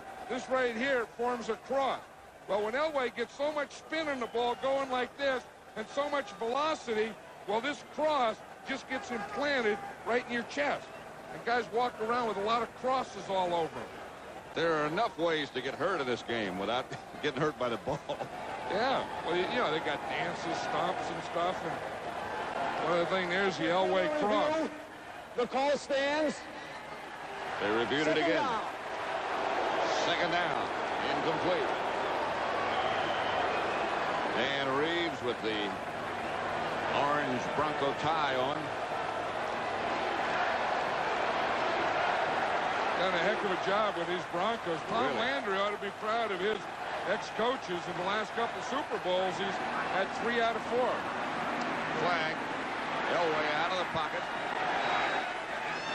Pass out of the end zone, but the penalty marker back. Somebody on the Giant defense jumped. Vance Johnson was the intended receiver, or at least he was the Bronco closest to the ball against the Giants. That'll be 5 yards, and we'll see the jump right there in the middle. Jim Burt was the first guy to Number jump. 64, defense, second down. It is against Burt. He shouldn't be jumping. He didn't go that far. The only time you should jump is if you're going to go a long way. You're going to hang around the line of scrimmage. Don't jump to do it. Whew. 28 seconds remaining in the first half. The score, Denver 10, the Giants 9. Elway looking over the Giant defense.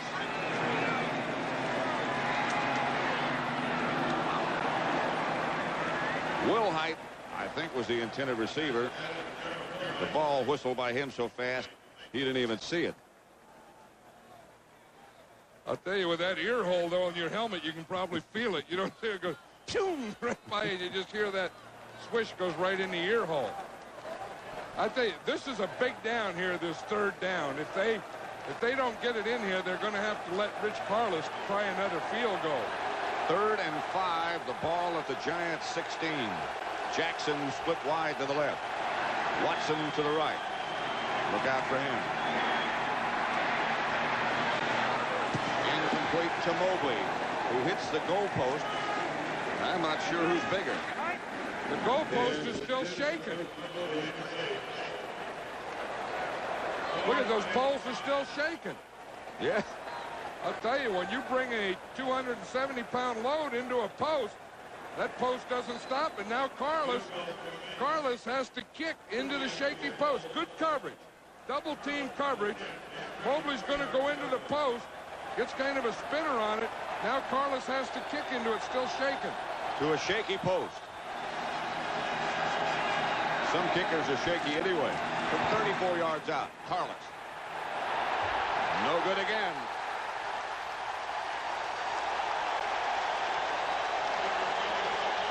Bill Parcells nods. He said, that's the second one. He said, you need some breaks like that. And I think as well as Denver has played in the first half, for the Giants only to be down by 1, I think that's an advantage Giants.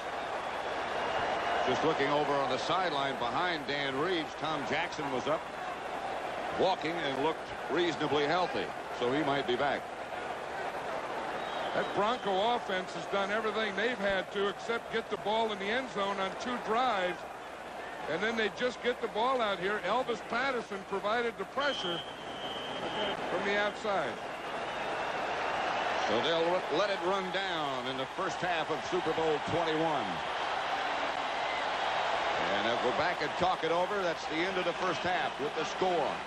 Denver 10, the Giants 9.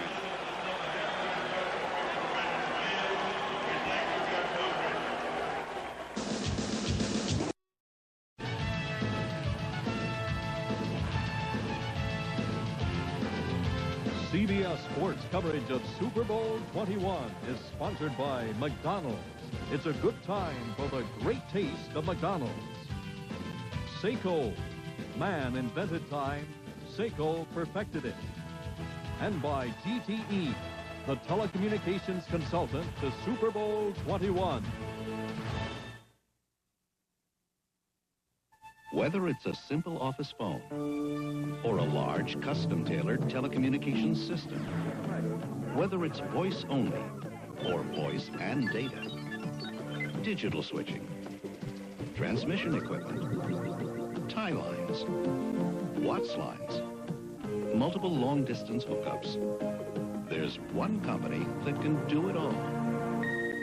No, GTE. You're really on the move. So you need a bank that can keep pace with you. Well, only a First Interstate Gold Bank card lets you cash a personal check up to $1,000 and get cash instantly at banking offices in more states and cities than any other bank. So come to First Interstate. We're not just keeping pace. We're setting the pace.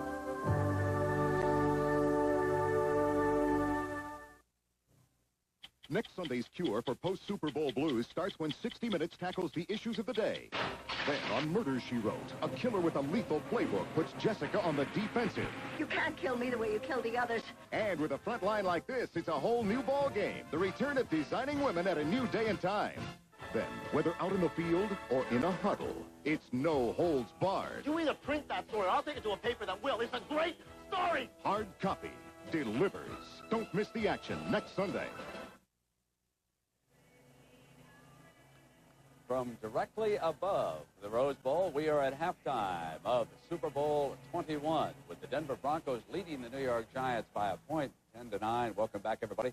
I'm Brent Musburger along with Dan Deerdorf, and certainly Bronco fans have to feel that they should have 6 more points, 2 more Rich Carlos field goals. He had kicked 10 in a row, 85. The season before, Carlos had an off year. He missed some very big extra points for them. And here this afternoon in this Super Bowl game, now he has missed 2 field goals. Dan, I want to change the topic to instant replay because suddenly I'm having doubts about the whole process because of the inability sometimes to bring back the correct angle And suddenly the television networks are finding themselves right in the midst of making very important decisions. Of course, it happened in the first half on the pass to Clarence Kay, which is ruled an incomplete pass. The replay decision comes down after a couple minutes that it stands, but then later, as you say, we bring up a replay that shows it's a good catch. Let's take a look at that replay right now, Dan, because it took a little while for them to find the reverse angle. And it was John Elway delivering the ball here to Kay. And from that angle, it appeared that Clarence had reached down, grabbed the ball, and made a rolling catch with the ball.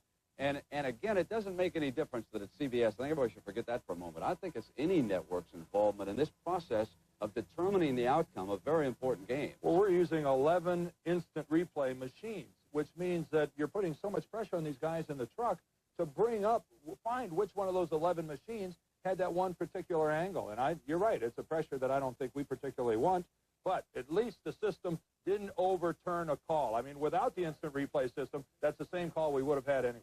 Dan, we had, I guess, a touch of deja vu regarding George Martin. Let me take everybody back to November. These two teams played in the Meadowlands. It was 6-3. The Broncos were ahead, and John Elway was driving for a touchdown. This is one of the most memorable plays of the year.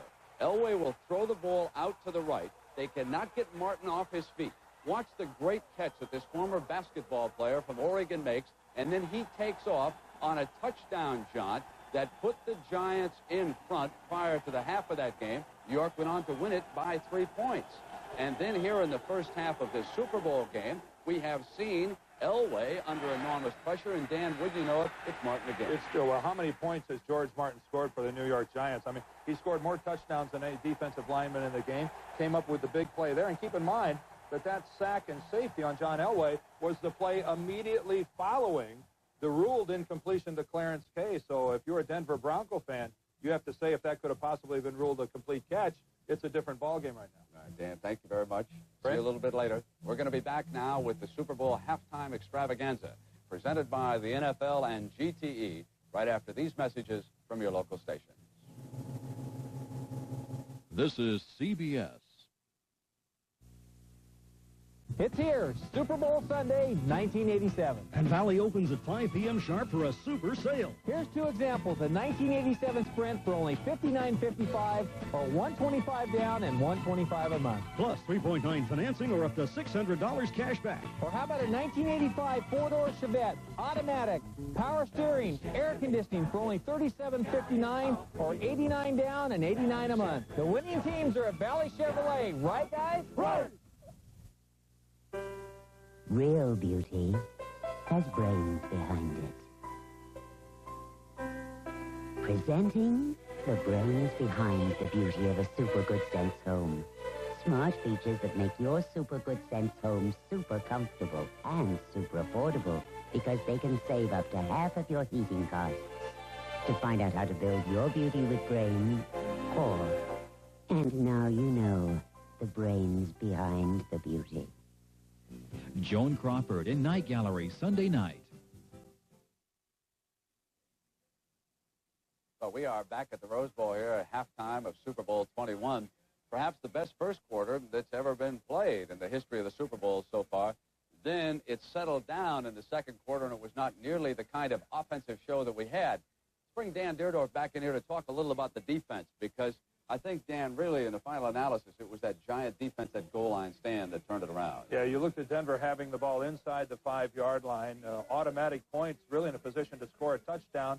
Then it's the big play. They take the sweep, and they don't make anything. And that's immediately followed by Carlos missing on the chip shot. So Giants defensively, while, a shaky start, they've really asserted themselves and taken control. Dan, it is very tough for a team mentally to have a field goal kicker miss two big ones like that in a game like this. They're going to have to try to boost his confidence, not get down on him, and the same token, go back out there in the second half and continue. Yeah, it's really not as bad where you might think that you sit in the locker room and stare daggers at the guy and wish bad things for him. It's not that bad, but it is a situation where now you're wondering if you're down, if you're one of the offensive team guys and you're down inside that 25-yard line and you look to that sideline waiting for the kicker to come in, to yourself you're saying, let's go for the first down because I don't want to get caught short again, which they've been caught a couple times. Exactly. Well, one of the things that a lot of folks look forward to is the halftime show. And right now we have a Walt Disney celebration about ready to start down here on the floor of the Rose Bowl in Pasadena. Super Bowl 21 and Disneyland salute the 100th anniversary of Hollywood, the land of make-believe.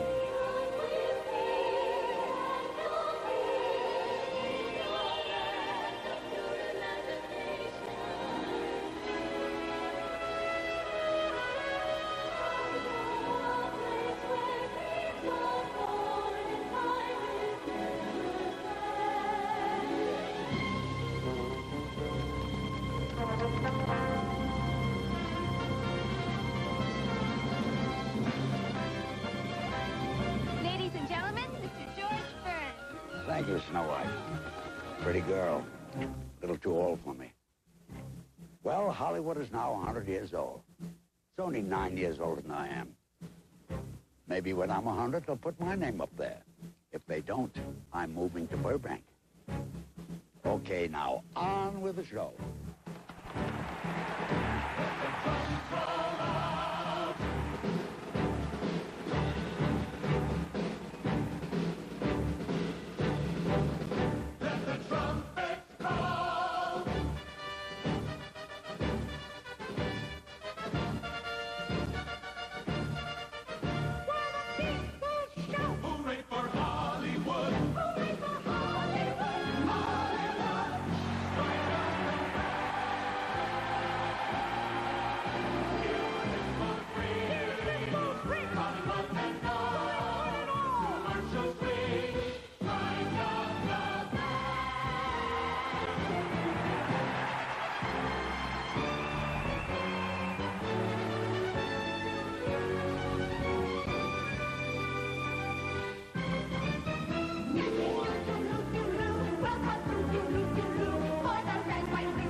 even better than a Sunday football game.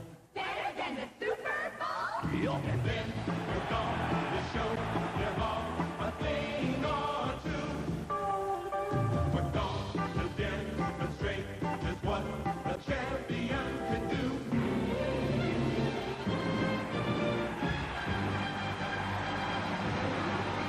Stand by, everybody. I'm gonna get us all out of here in one piece.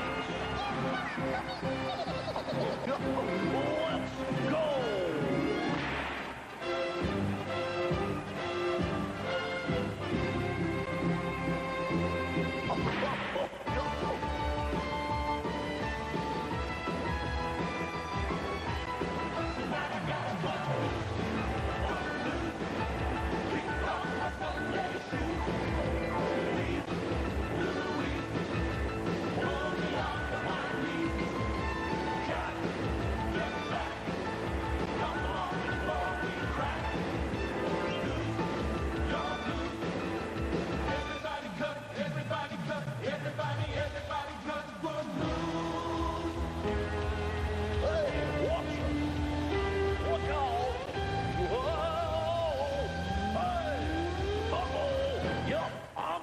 It loose.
And we say happy birthday to Hollywood on the day that the Super Bowl turns 21.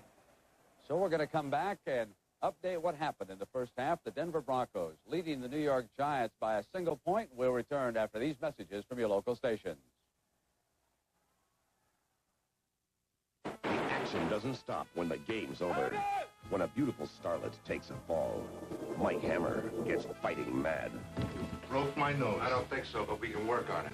Bernie Kopell guests Wednesday. Then, no matter who wins, We're looking for a killer. it's how you play the game Afternoon, man. that really counts. All right, both barrels. Outlaws, Saturday on CBS. Oh, you can depend on it. Now, it's your play. This is CBS. The search for firewood can take you to some hard-to-get-to places. The new Jeep Comanche truck will get you there and back. The price won't bog you down either. You can buy this Comanche truck or another like it for only $89.95 at Paul Phillips Jeep. When you compare the Comanche's price and punch to other 4x4s, they just don't stack up.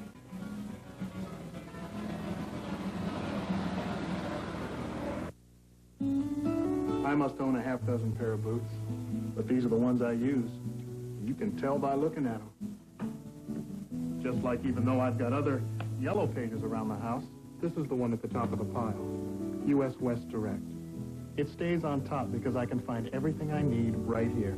U.S. West Direct is the one I use. You can tell by looking at it. U.S. West Direct, the one that gets used.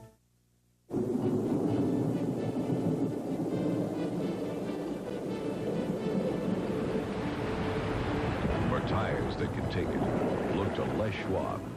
They're looking out for you. Rain traction, snow traction, for the places you need to go, the things you want to do. When you need traction, the answer is Les Schwab. Have we got news for you? Monday, February 2nd.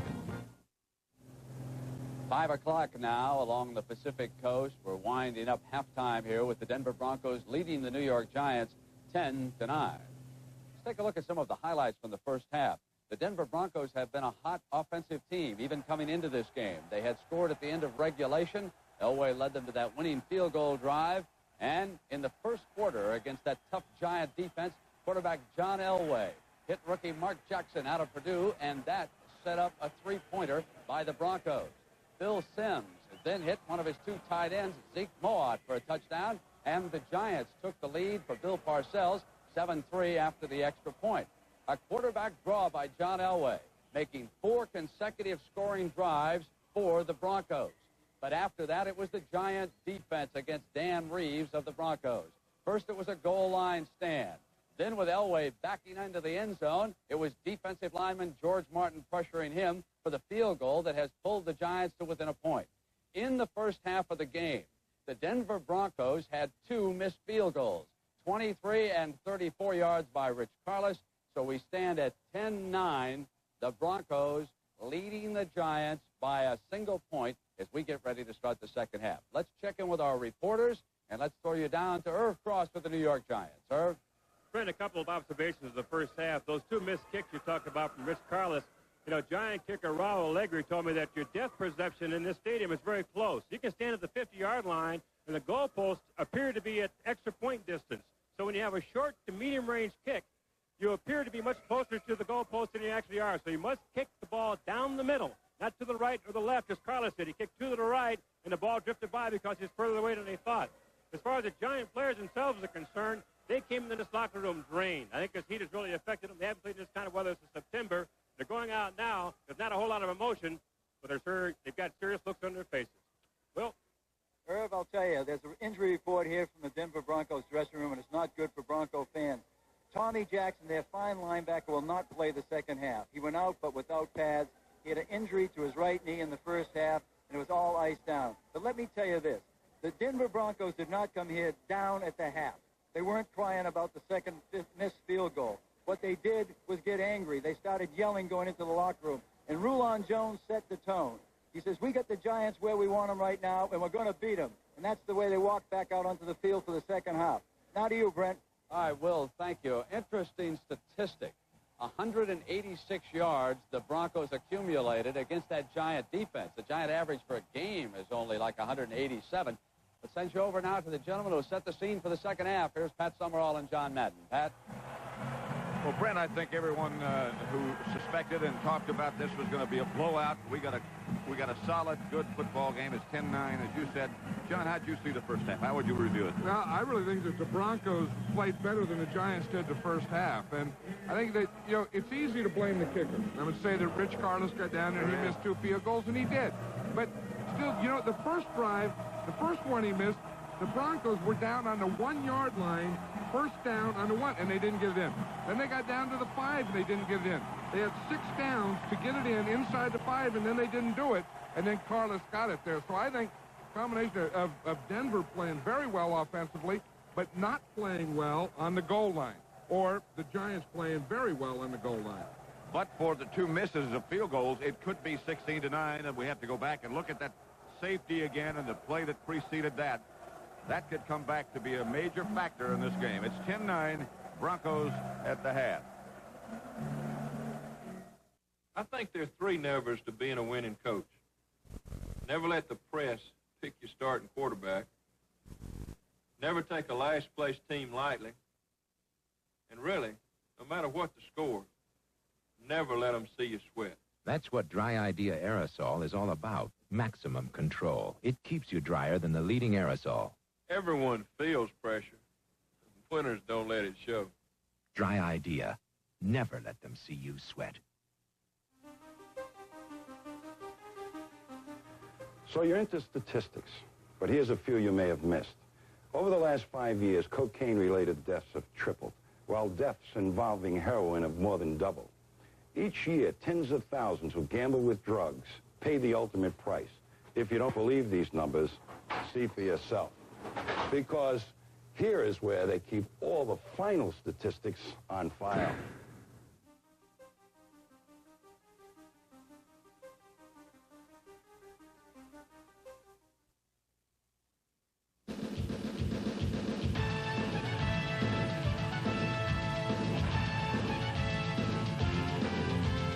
CBS Sports coverage of Super Bowl 21 is sponsored by Mercedes-Benz. Engineered like no other car in the world. Allstate. For home, auto, and life insurance, you're in good hands with Allstate. And by DuPont. Better things for better living.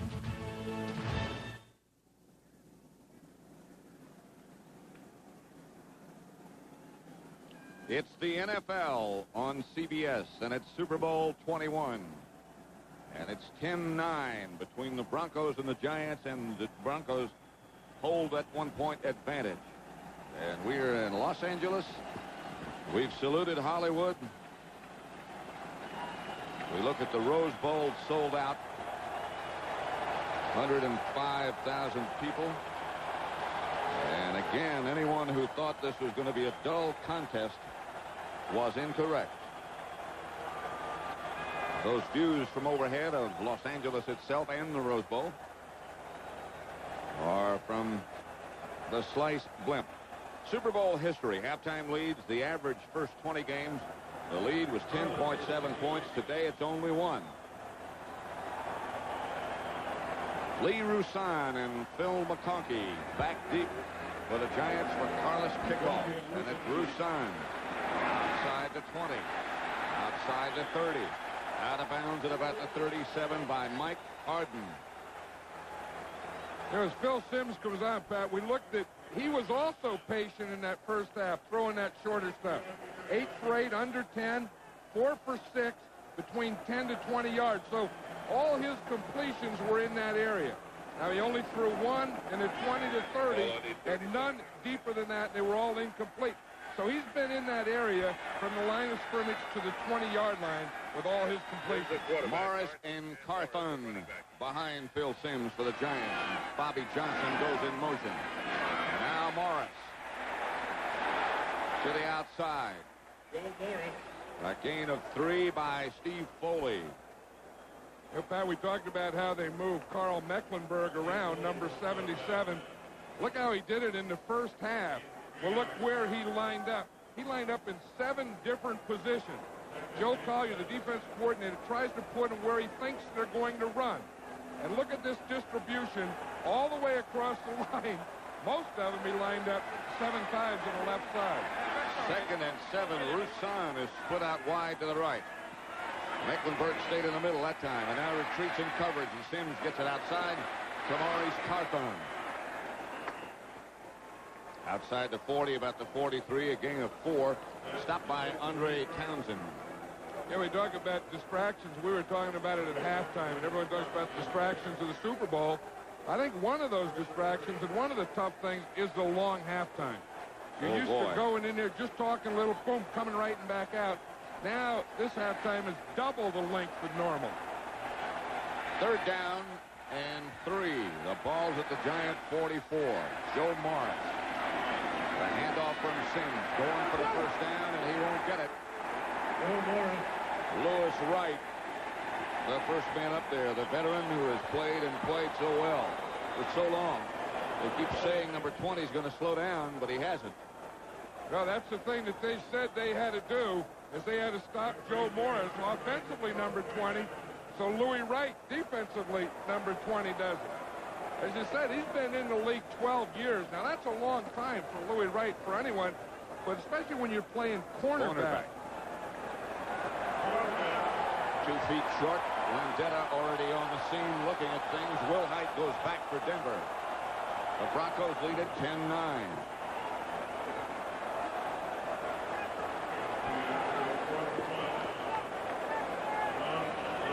Is 1 punt return, 9 yards.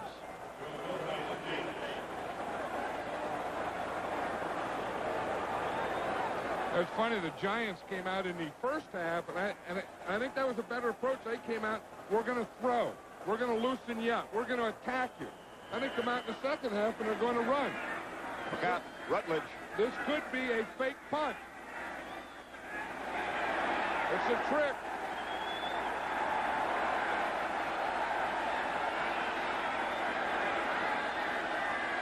Rutledge with a long count, hoping they'll jump offside. Now Godfrey is the center. They only need less than a yard, and he can run an option. Rutledge, the quarterback, runs for the first down. Nobody jumped offside, but it worked. Did you see the smile on Bill Parcells' face? Those are gutsy calls. You go for it on 4th down. Everyone wants you to go for it when you're a coach. But then when you do go for it, that takes a lot of guts to call it.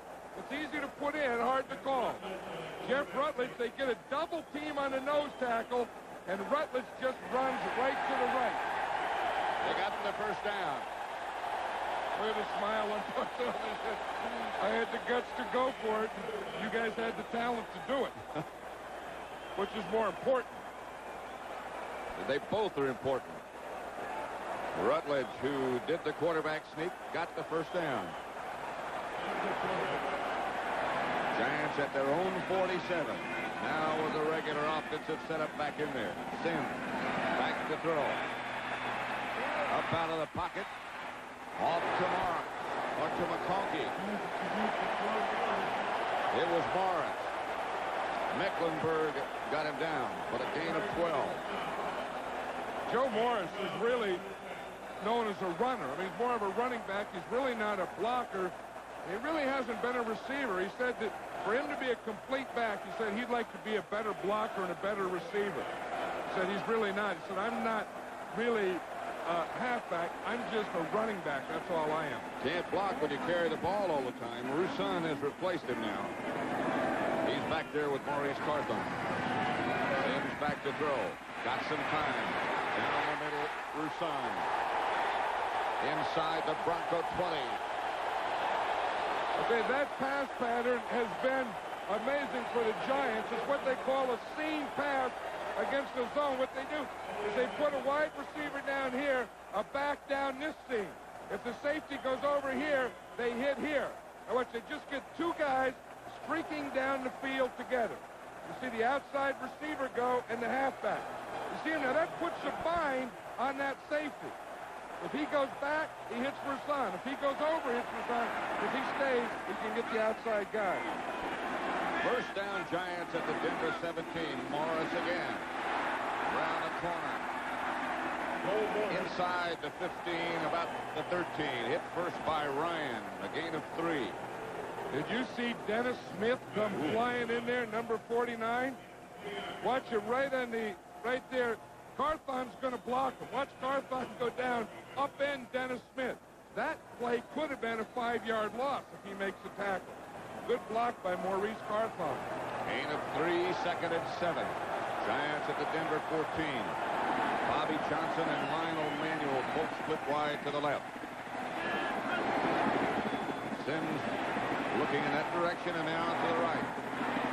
Complete to Carthon. Knocked out of bounds at about the 14. By Wright. A gain of only 1.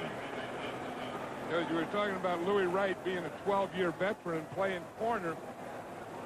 Dan Reeves was telling us that he thought one of the best games he had was against Cleveland. 12 years, one of the best games he had tackling and playing the run was just 2 weeks ago. Now, it's amazing that a guy can run fast enough for that many years to be a cornerback. 3rd and 6. Galbraith in the backfield with Sims. Conkey on the move. Sims to Bavaro, touchdown.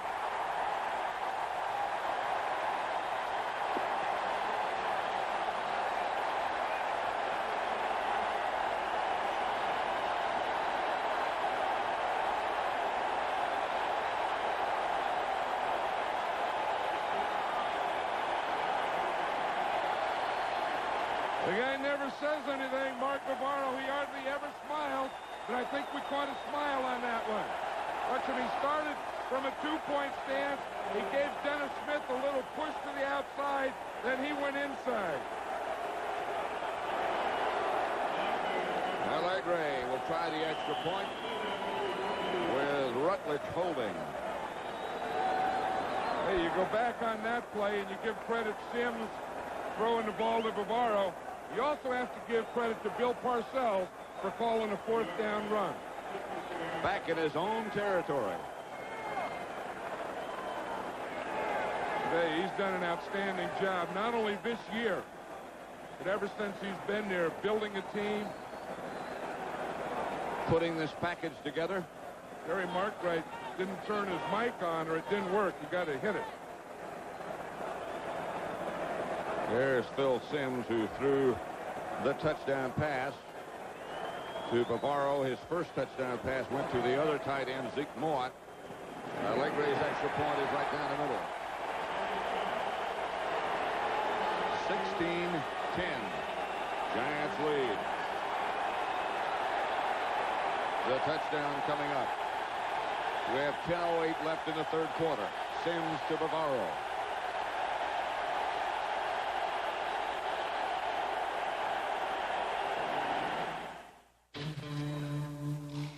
Ours, as you know, is not a perfect world. May I?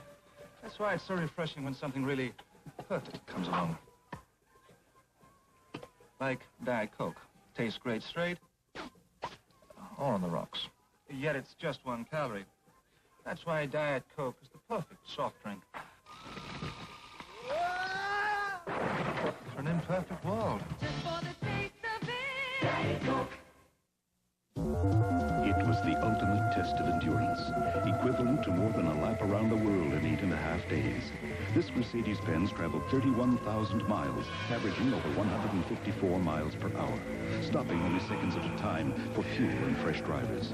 Indeed, only seconds were needed, because during the entire trip, not a single mechanical failure occurred. High performance is exciting. High performance and reliability is Mercedes-Benz.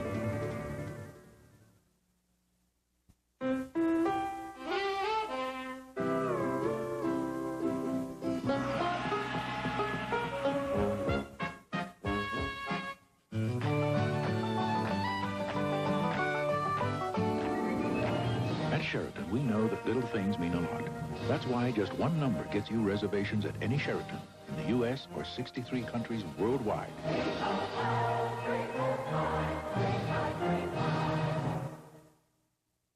Beginning March 1st on CBS, people who go against me pay a price. You feel the fury. Now, see who it destroys. Judith Krantz's I'll Take Manhattan. From the Slice Blimp, the sold-out Rose Bowl, Super Bowl number 21. The Giants have recaptured the lead. Their scoring drive, 9 plays, 63 yards. Sims, a touchdown pass to Bavaro, and Phil was 5 out of 5 on that drive. Allegre to kick it off. He'll kick off from the 40.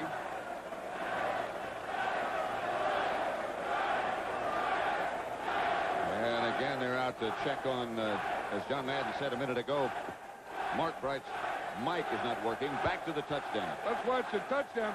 See, they line up 2 receivers here. This is Bavaro here.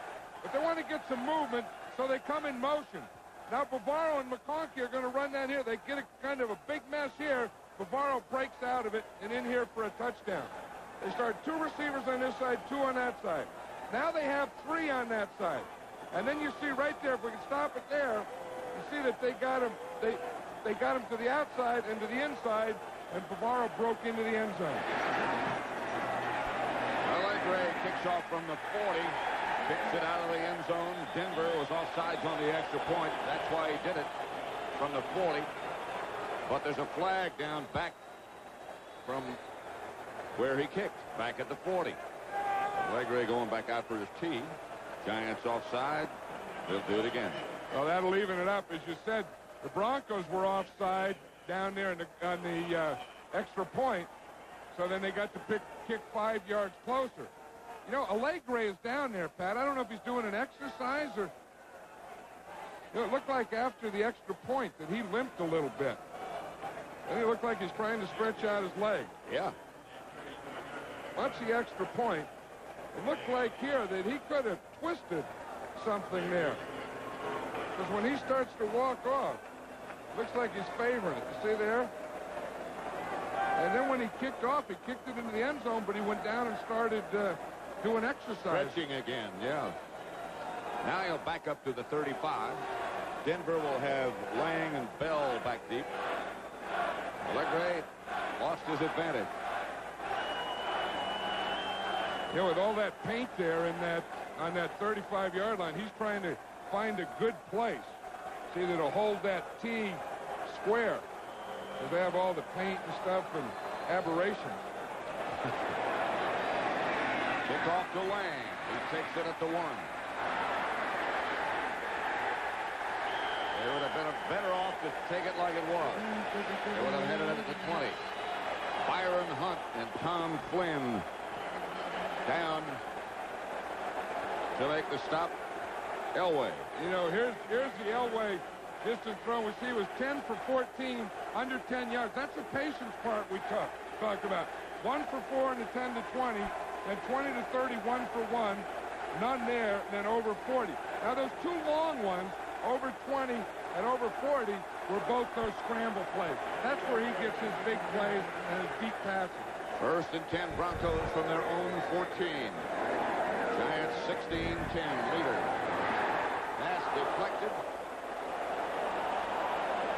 Looking for Vance Johnson. But someone knocked it away. You see John Elway, he did a twirl on that one before he threw it. Watch him, he's going to spin right around. So you see him, he goes all the way around, then he comes back. It did affect the linebacker. You see the linebackers start to come that way? Then he tried to throw the shot in there.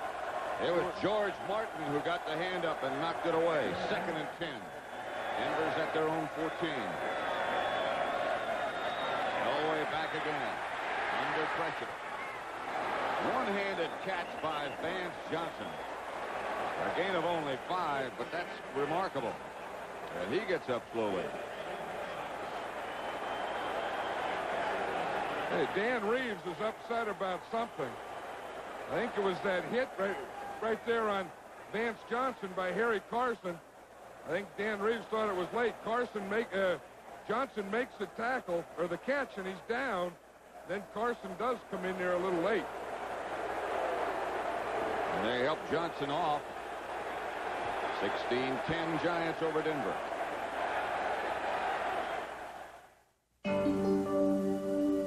Take me back where I belong. Take me where it's safe and warm. The Goodyear Vector is the all-season radial that pumps water away to keep more tire tread on the road. And for some, that's a comforting thought. Take me home. Goodyear, take me home.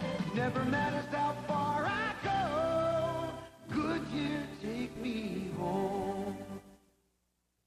You know, Jerry, you're a terrific husband and a super salesman. Hey, Beth, what is this? A financial genius. You're not. Very few of us are. We can help. At New York Life, we have the resources to make the most of your resources. We offer a range of financial opportunities, including mutual funds, universal life, and limited partnerships. Don't settle for less than you deserve. Get the most out of life with New York Life. I've tried it. Now I believe it. Denerex Tingles tells me it's doing more. Head and Shoulders, no tingle. Both have dandruff medicine, but Denerex adds both an extra anti-itch medicine and conditioner, too. Goodbye, Head and Shoulders. Hello, Denerex. If you swallow a cold pill for your stuffed nose, you have to wait for it to travel all through your body before it gets to your nose. But Dristan Nasal Spray gives you fast relief right on the nose. Join us at Pebble Beach, where the pros are stars and the stars play like pros.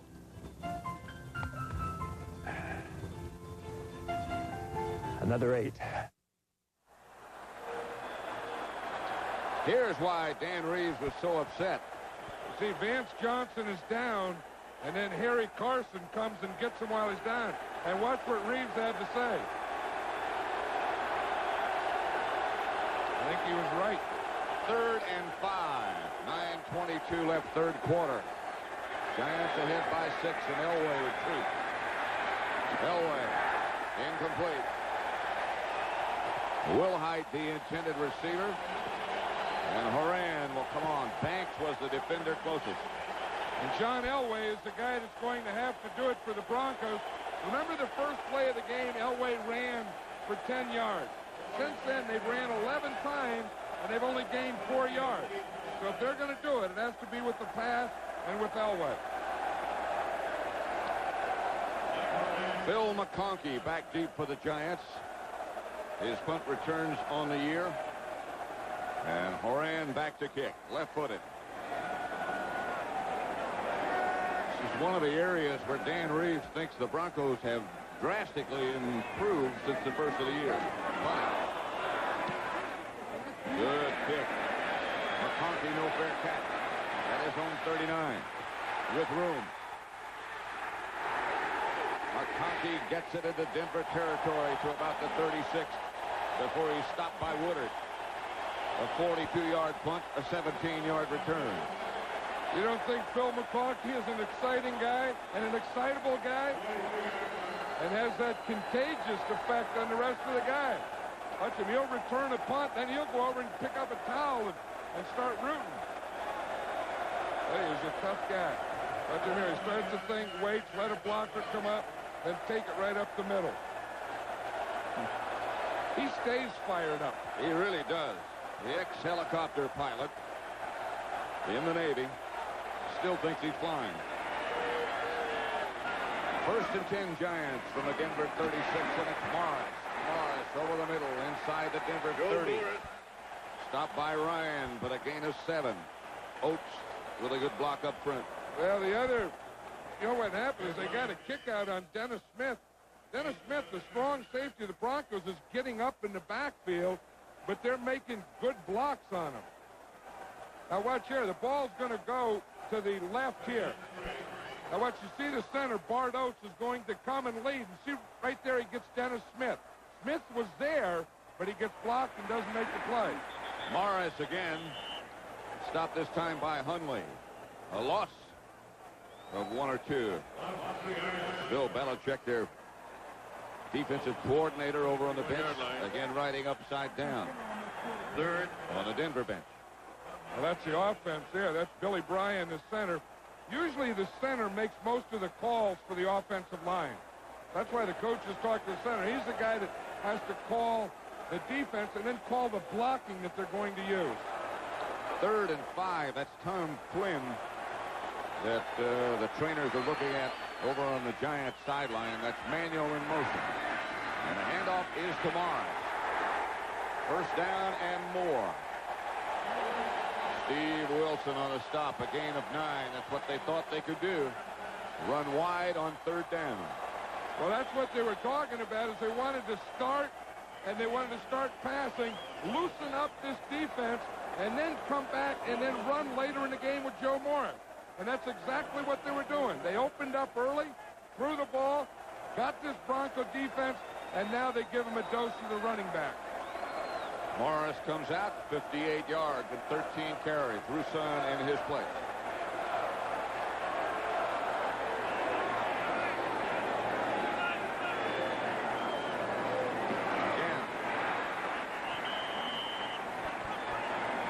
They run it this time with Roussan. Woodard on the stop. Yeah, see, this is a big secret to this Giant offense for the success, is averaging 6.8 on first down. Now that means that you're coming up and you're second and short. You're second and 4 or 5, and then you can end up 3rd and short yardage. You can go for it on 4th. Everything is in your flow. 2nd and 9. Sims back to throw. Again has time. To Manuel. Stopped by Louis Wright. Close to a first down. The Giant offense wanted to give the Bronco defense a lot of movement because they like to change their defenses and shift. So they figured they'd let them get up there, and then they'd give them a lot of motion. Just like Lionel Manuel came in motion that time and got that play. That's a plan the Giants wanted to do to the Broncos all day. This guy, Manuel, although he hasn't been the most publicized individual this week, adds another element to the Giant offense and adds a first down. Well, at practice on Wednesday, they said that was probably the best day of practice that Lionel Manuel had all year. 1st and 10 Giants at the Bronco 12. Giants leading 16-10. Clock running with 5:50 left, 3rd quarter. Hartland. Hartland's the ball carrier. Right side, 2 perhaps. Stopped by Jim Ryan again. And Mecklenburg. I think when I had a run down here in a running situation, I think I'd try and get the ball to Joe Morris. I mean, he's been the guy that's been there all year and being able to get those first downs and those big plays and those touchdowns for me. And I think if I had a first down run, I'd give it to him. 2nd and 8. They're at the 10. I think you're going to get your wish right here, or your thought. Oh, Sims is going to throw. Sims is going to run. At the 5, Ricky Hundley. And Woodard. But Sims got 5. See him get up there and smile. They don't like to do this a lot. In fact, Joe Collier said Bill Sims hasn't run much this year. He said he used to run a lot more. He said, well, what the heck? It's a Super Bowl. The last game of the year, we expect that he'll run with the ball. He'll take off. I don't know if that's a smile or a grimace. It started as a smile and turned into a grimace, like one of those headaches that you get up there. Migraine. Yeah, well, I don't think that's a migraine. I think that's a contact. It happens to do that, you know, and it just stays up in there with you. 4:42 left. Giants, after Sims scrambled, took a timeout. Their bench and their fans are on the near sideline, and that's the noise that you hear right now. Well, I think you're right. You know, when he scrambled and he got the cobweb in his head, I think that was a smart thing. You know, take the timeout let him get everything back together again, because what you have is a third down play coming up, and you don't want a woozy quarterback doing that. 3rd and 3. The Giants are at the Bronco 5. There's Carl Nelson, and that looks like a tackle. See, you got that sweat going down there. There's wet. You rub off a little. You got that thing hanging off the nose there. Hair's all messed up. Joe Morris, he got the sweat going. Now, that was one of the things Bill Parcells was worried about, and I think the worry is, about the conditioning and the guys being able to go for 4 quarters. I think if it is going to be a problem, it's going to start now. It's going to be a 4th quarter problem. It has started, obviously, because the sun has gone away, to be a lot cooler than when we began. It was 77 degrees when the game started. Now, that's not as much of a factor. 3rd down and 3, the ball at the 5. It's Morris and Carthon behind Sims. It's Manuel in motion. It's Morris. He won't get the first down. He got only 1 yard. Rulon Jones was the first man to make contact. Now let's see about Allegre, who was perhaps injured before, but look at the play first. Well, see, that's that counter play, the counter tray, where you Morris takes a step to the right, then gets his right guard and tackle pulling, tries to get in behind him, but he cut away from him. So Allegre, who appeared to have some sort of maybe a pull or some kind of an aggravation when he kicked the last extra point and then kicked off, is back in the game and will try from 21 yards out. Now he seems okay, and the kick is okay.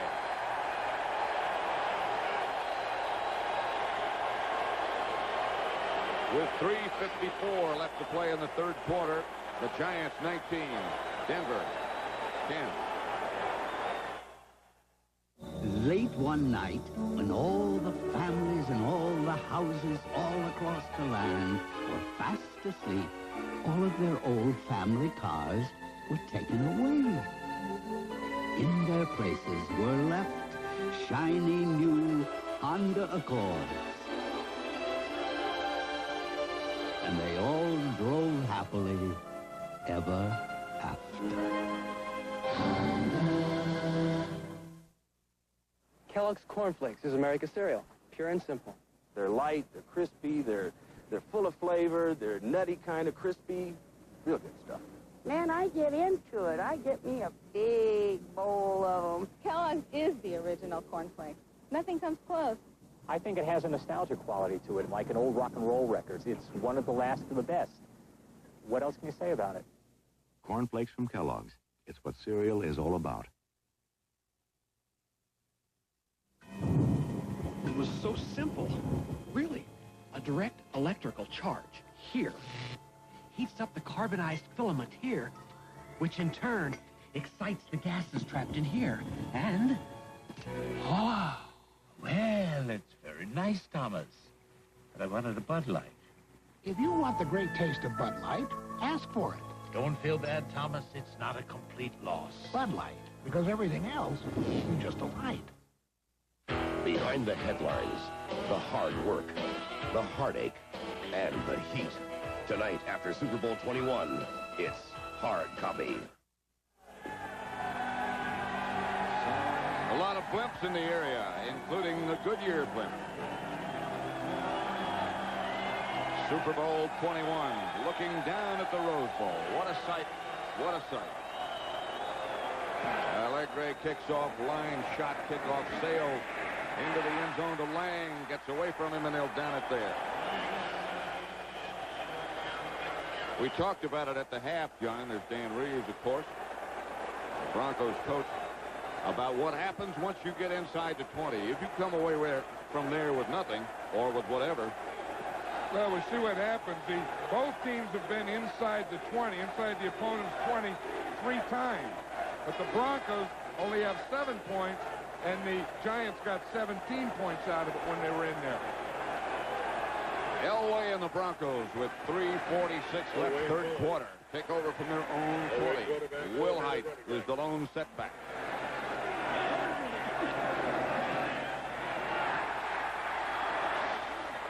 Banks broke free. from it. Pass incomplete. Steve Watson, the intended receiver. Nobody blocked Banks. But John Elway, a tremendous athlete, got away from him. Banks is looking up there. He's looking up at the replay to see if they would show what he did wrong so he could correct it. They knew that. They knew that Elway was not only a scrambler, but he was hard to tackle. In fact, the last time they played, Lawrence Taylor had him 3 times, and Elway got away from him. Out of his last 11, Elway has completed only 3. Watson wide right.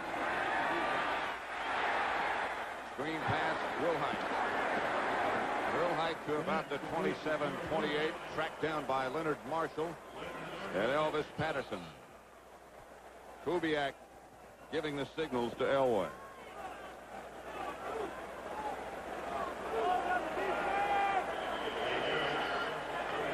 Denver comebacks, the last 4 wins of '86.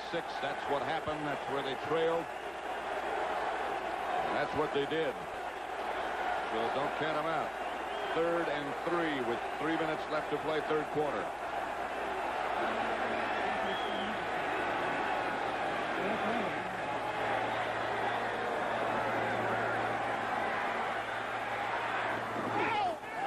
Incomplete. Clarence Kay was the intended receiver. Banks the defender. I'll tell you, that was a great play by Carl Banks. It was a 3rd down. Watch here, right at the bottom of the thing. There's 58 going against Mobley. Watch how he hits him. Mobley is trying to use the official there. Mobley goes in front of him. Banks goes behind him and still knocks the ball down. Mobley saying, hey, look, this guy was on my back. Wow, that was great pass defense. That was a heck of a play by Carl Banks. And Mobley tried to use the umpire, and they just sandwiched the old umpire. Moran back to punt, and McConkey back deep for the Giants. He set him up the last time with that good return. Good kick this time. McConkey fair catch. Makes it at his own 32. The ball was up there for 5 seconds. So with 2:38 left to play in the 3rd quarter, it's the Giants 19, the Broncos 10. I don't know. You can't drive at night anymore. Did you know that? Mom told me that. I mean, that's really nothing. I know. I know. I mean, 5 years, 7 years from now, what happens then? He won't ask us. Even if he needs our help, he won't ask us. So we got to do something. We're the ones, you know.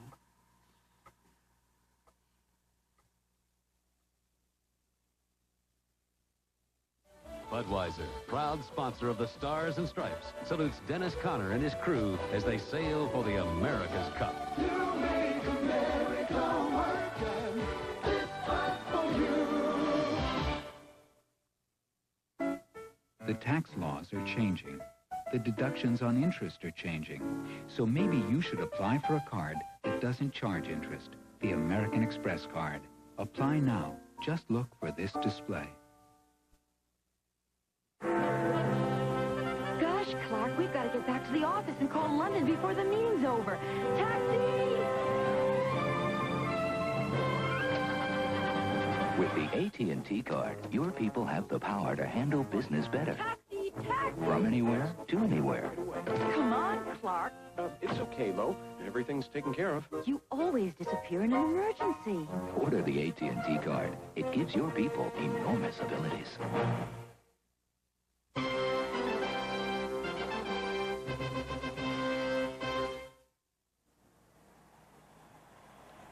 At the Rose Bowl, the Giants 19, the Broncos 10.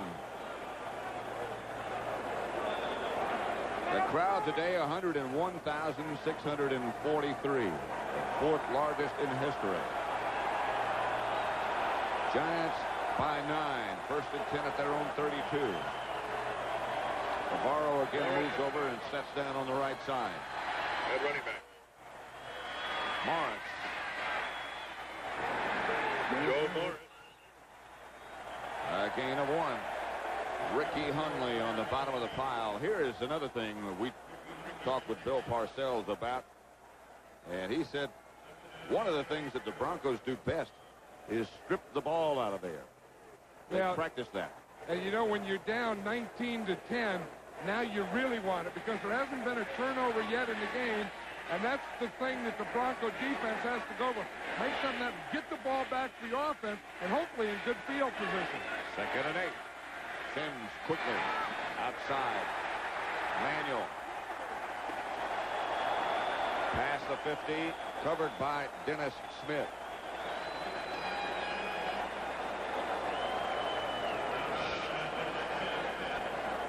Super Bowl number 21 live at the Rose Bowl on CBS. And that's the situation right now. The Giants 19, Denver 10, 1:55 left third quarter.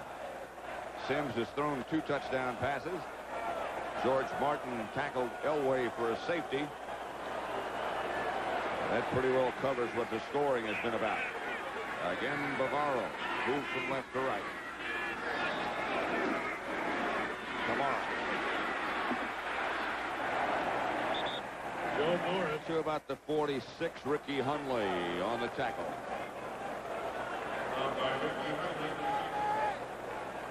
Lawrence Taylor, Carl Banks, George Martin over on the Giants sideline.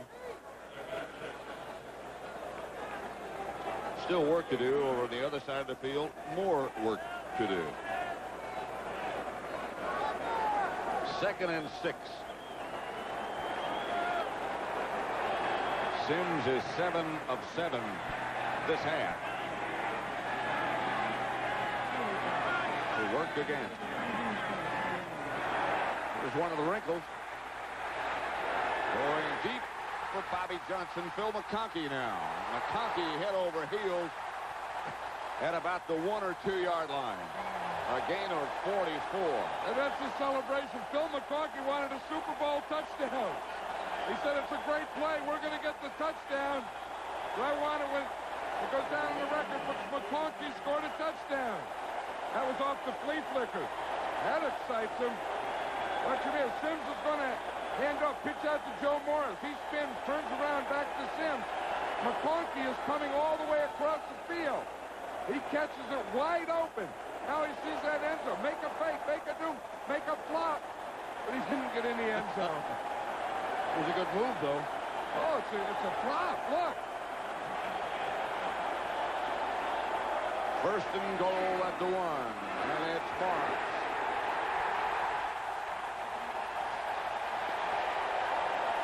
Touchdown, Giants.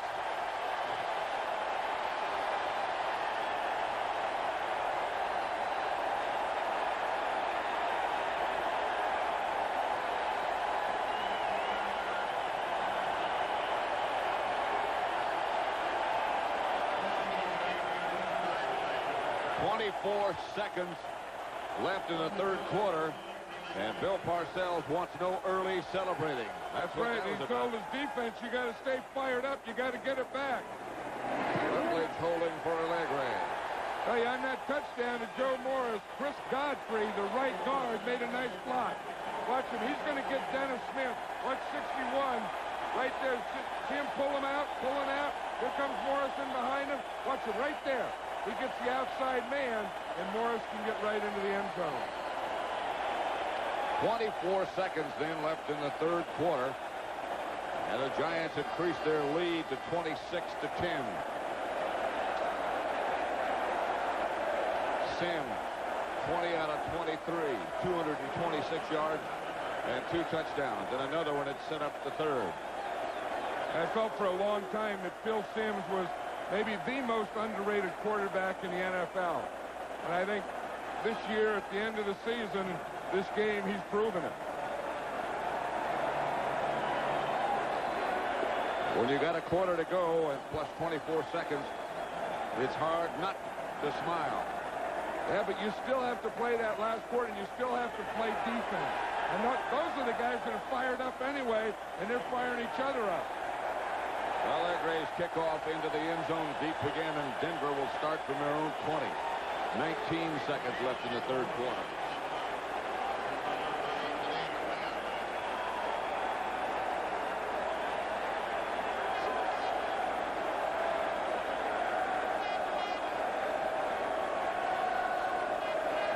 Nose tackle, Greg Tragan.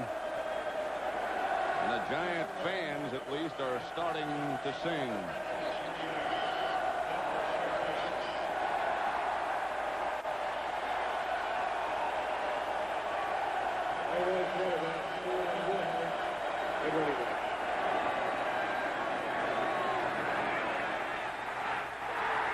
Elway flushed out of the pocket, chased down by Marshall.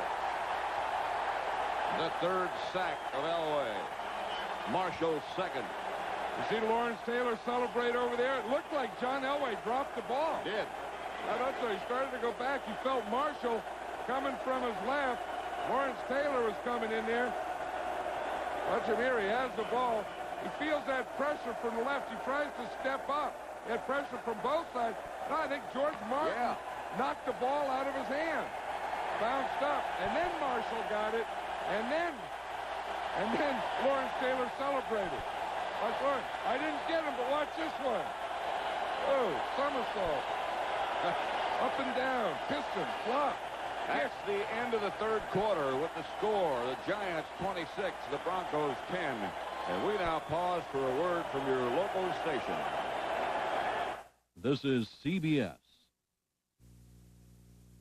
It's here, Super Bowl Sunday, 1987. And Valley opens at 5 p.m. sharp for a super sale. Here's two examples. A 1987 Sprint for only $59.55 or $125 down and $125 a month. Plus 3.9 financing or up to $600 cash back. Or how about a 1985 four-door Chevette, automatic, power steering, air conditioning for only $37.59 or $89 down and $89 a month. The winning teams are at Valley Chevrolet, right, guys? Right! $460 to fix the brake? Yep. You said it was going to be $20. Well, we had to torque the tie rod, rock the rocker, tweak the top, straighten the frame, reline the wiper motor, empty the glove box, lighten the gas. No charge. And we had to pull the engine. At Ed's Associated Tire, we give you an estimate that we stick to and a 30,000-mile brake guarantee. Which one of you jokers worked on my wife's car? At Ed's Associated Tire, we'll save you time and a lot of money. Kentucky Fried Chicken's got a new great deal. 10 plump pieces start a real good meal. And 4 fresh biscuits all for a steal. Kentucky Fried Chicken got a new great deal. Right now, get 10 plump, juicy pieces of chicken and 4 fresh biscuits. The great deal, just $7.49. Kentucky Fried Chicken got a new great deal. Just $7.49 right now. Kentucky Fried Chicken, we do chicken right. Experience the difference. February 2nd on Channel 10.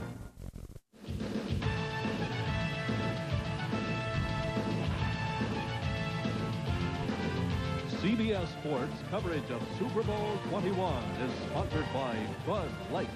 Everything else is just a light. The Goodyear Tire and Rubber Company. No matter how far you go, Goodyear takes you home. And by Unisys. Denver ball. Second down.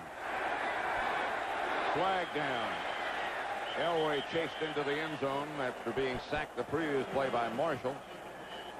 Just to give you an idea of how the Giants dominated the third quarter, they had 163 yards. Denver had 2.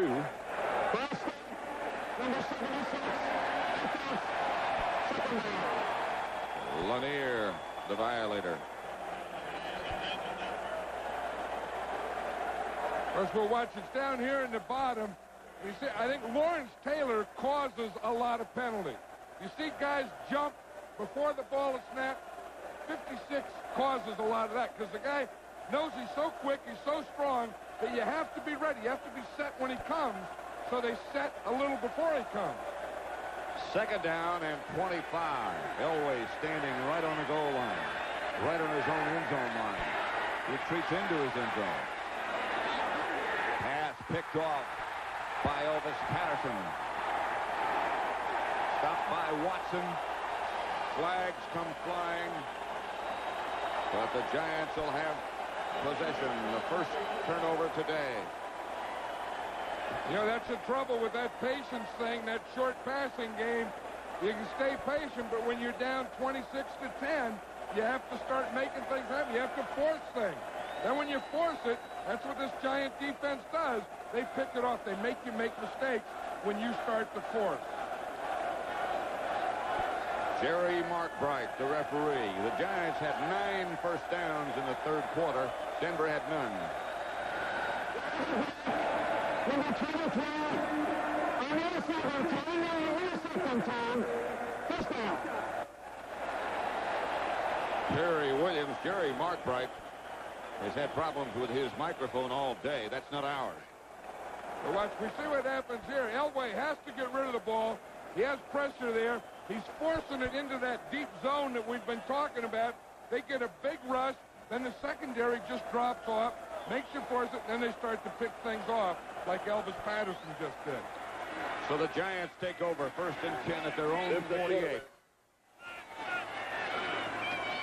Sims gives to Morris, hit behind the line of scrimmage. Joe Morris, the ball carrier. By Rulon Jones. But Rulon Jones, he's the second man in, 75. He starts in and he gets on Billy Yard, takes him on, pushes him to the side, and then gets in the backfield. Now, Morris was running a little delay there. That's why he hadn't been in the hole yet. Amazing thing about, well, Rulon Jones and most of the Denver linemen, they're not that big, but you never seem to get a clean shot at them.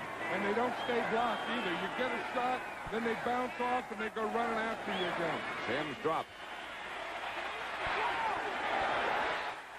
Stacy Robinson, 20, 16. First down, Giants, they're moving.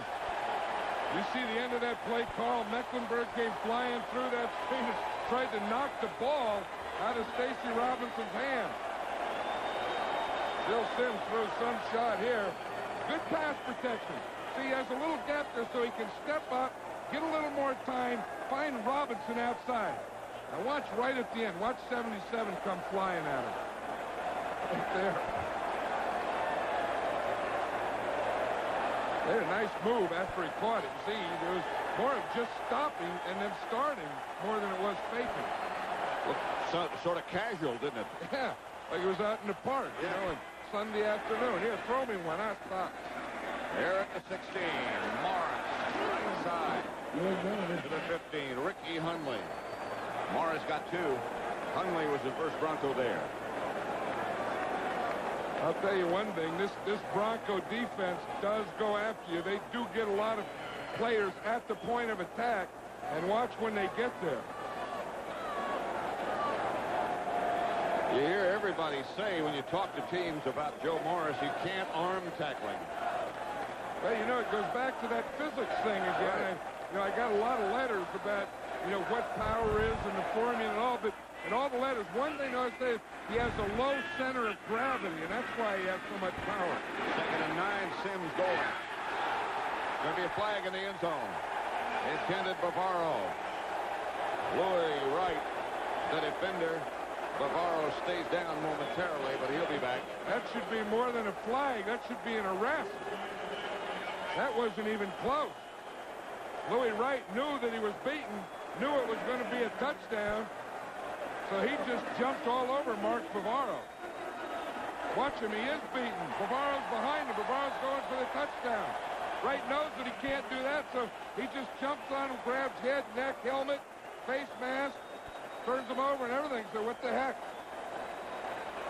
You got to be, there ought to be a citation, like a ticket for a deal like that. 1st and goal on the 1. Morris again. Not in. Ricky Hundley, number 98 again. With Louis Wright. No gain. 2nd and goal at the 1. Well, it was close at halftime, but in the third quarter is where the Giants took over this game. In fact, look what happened since they went in the locker room.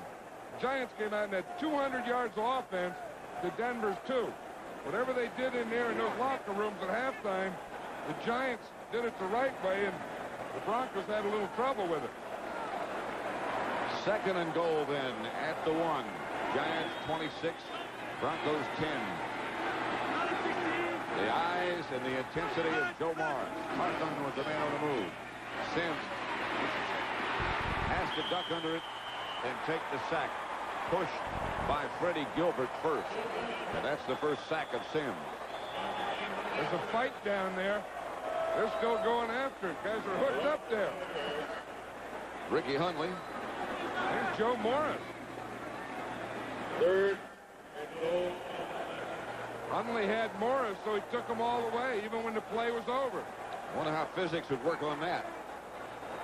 Well, then it's low. See, Morris is still looking at him. Hey, what do you want? Physics works. You see, that's the center of gravity. That's what I was talking about. Right. You know, you get the speed and the time and all that stuff, and then right on top of the picture, you're going to see it. See, you see Oates there. You see some little kick in there. Morris wasn't even in on it. It was Oates and Hundley, and then Morris walked in. Third. Sims. There's McConkey's touchdown.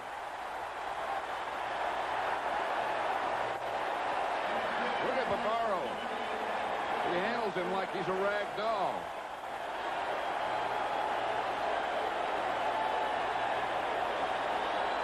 Hey, I'm keeping this ball. He's not going to fumble it either. Look how he's protecting it. You don't know what kind of hits you're going to get in celebration. He put look, he has both arms wrapped around it. And he grips it tightly to his body. Not going to fumble this one. You can't have this one. Allegre for the extra point. Rutledge holding. Trying to make it 33-10. Flag down. The Broncos jumped off sides. I'm sure it'll be declined or maybe enforced on the kickoff. There's Phil Sims. That's before the touchdown. That was calling the cadence. I think he's throwing it to Mark Bavaro. He is. He is. It hit Bavaro right in the face. And then McConkey came off with it. He was watching Bavaro all the way. What a guy to get the rebound.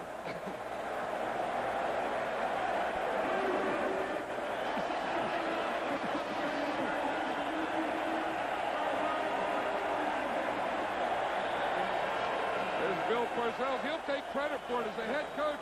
You take credit for those that bounce off the helmet into the hand. You have to, don't you? Yeah. 10:56 then left to play. 33-10 Giants.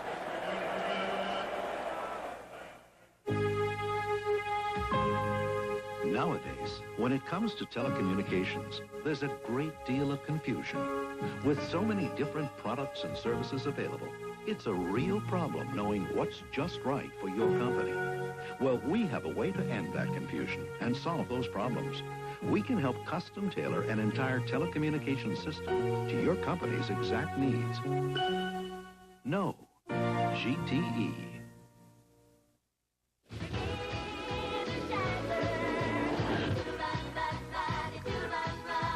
No battery outruns the Energizer.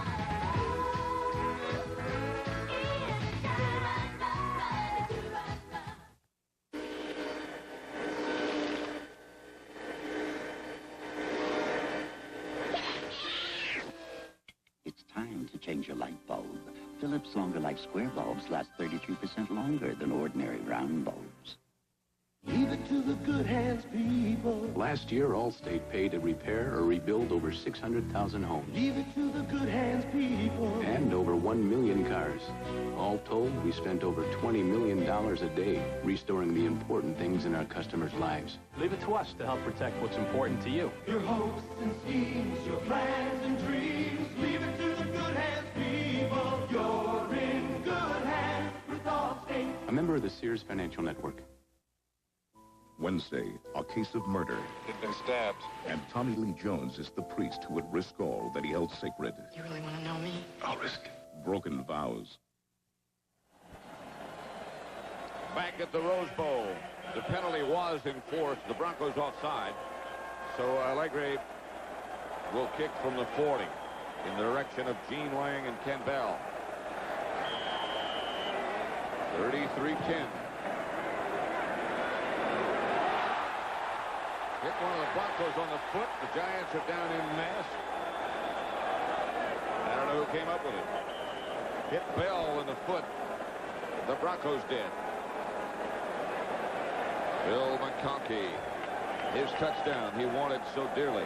Let's watch it here. We'll see Bavaro is here. McConkey's here. Bavaro gets bumped and goes in here. McConkey follows him like he's his little brother. Just horse around here, and then he gets the garbage off the tip. Watch him. There it goes. Watch that hit there on Bavaro. McConkey's just following him in there. See, it's just nice to be hanging around him. Look what he comes up with. Touchdown. When things are going right, they go right. Here's Elway. It's an outside to Vance Johnson. That should be enough for a first down in Denver.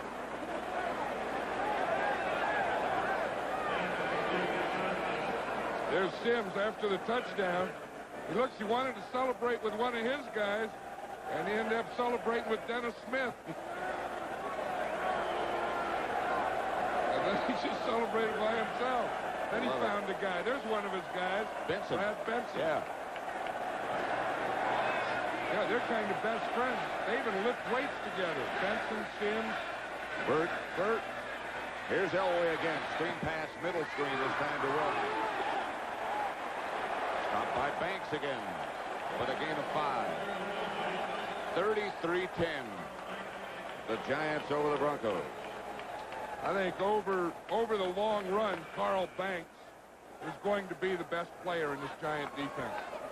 I think he's going to be there for a long time. I mean, he can do it all.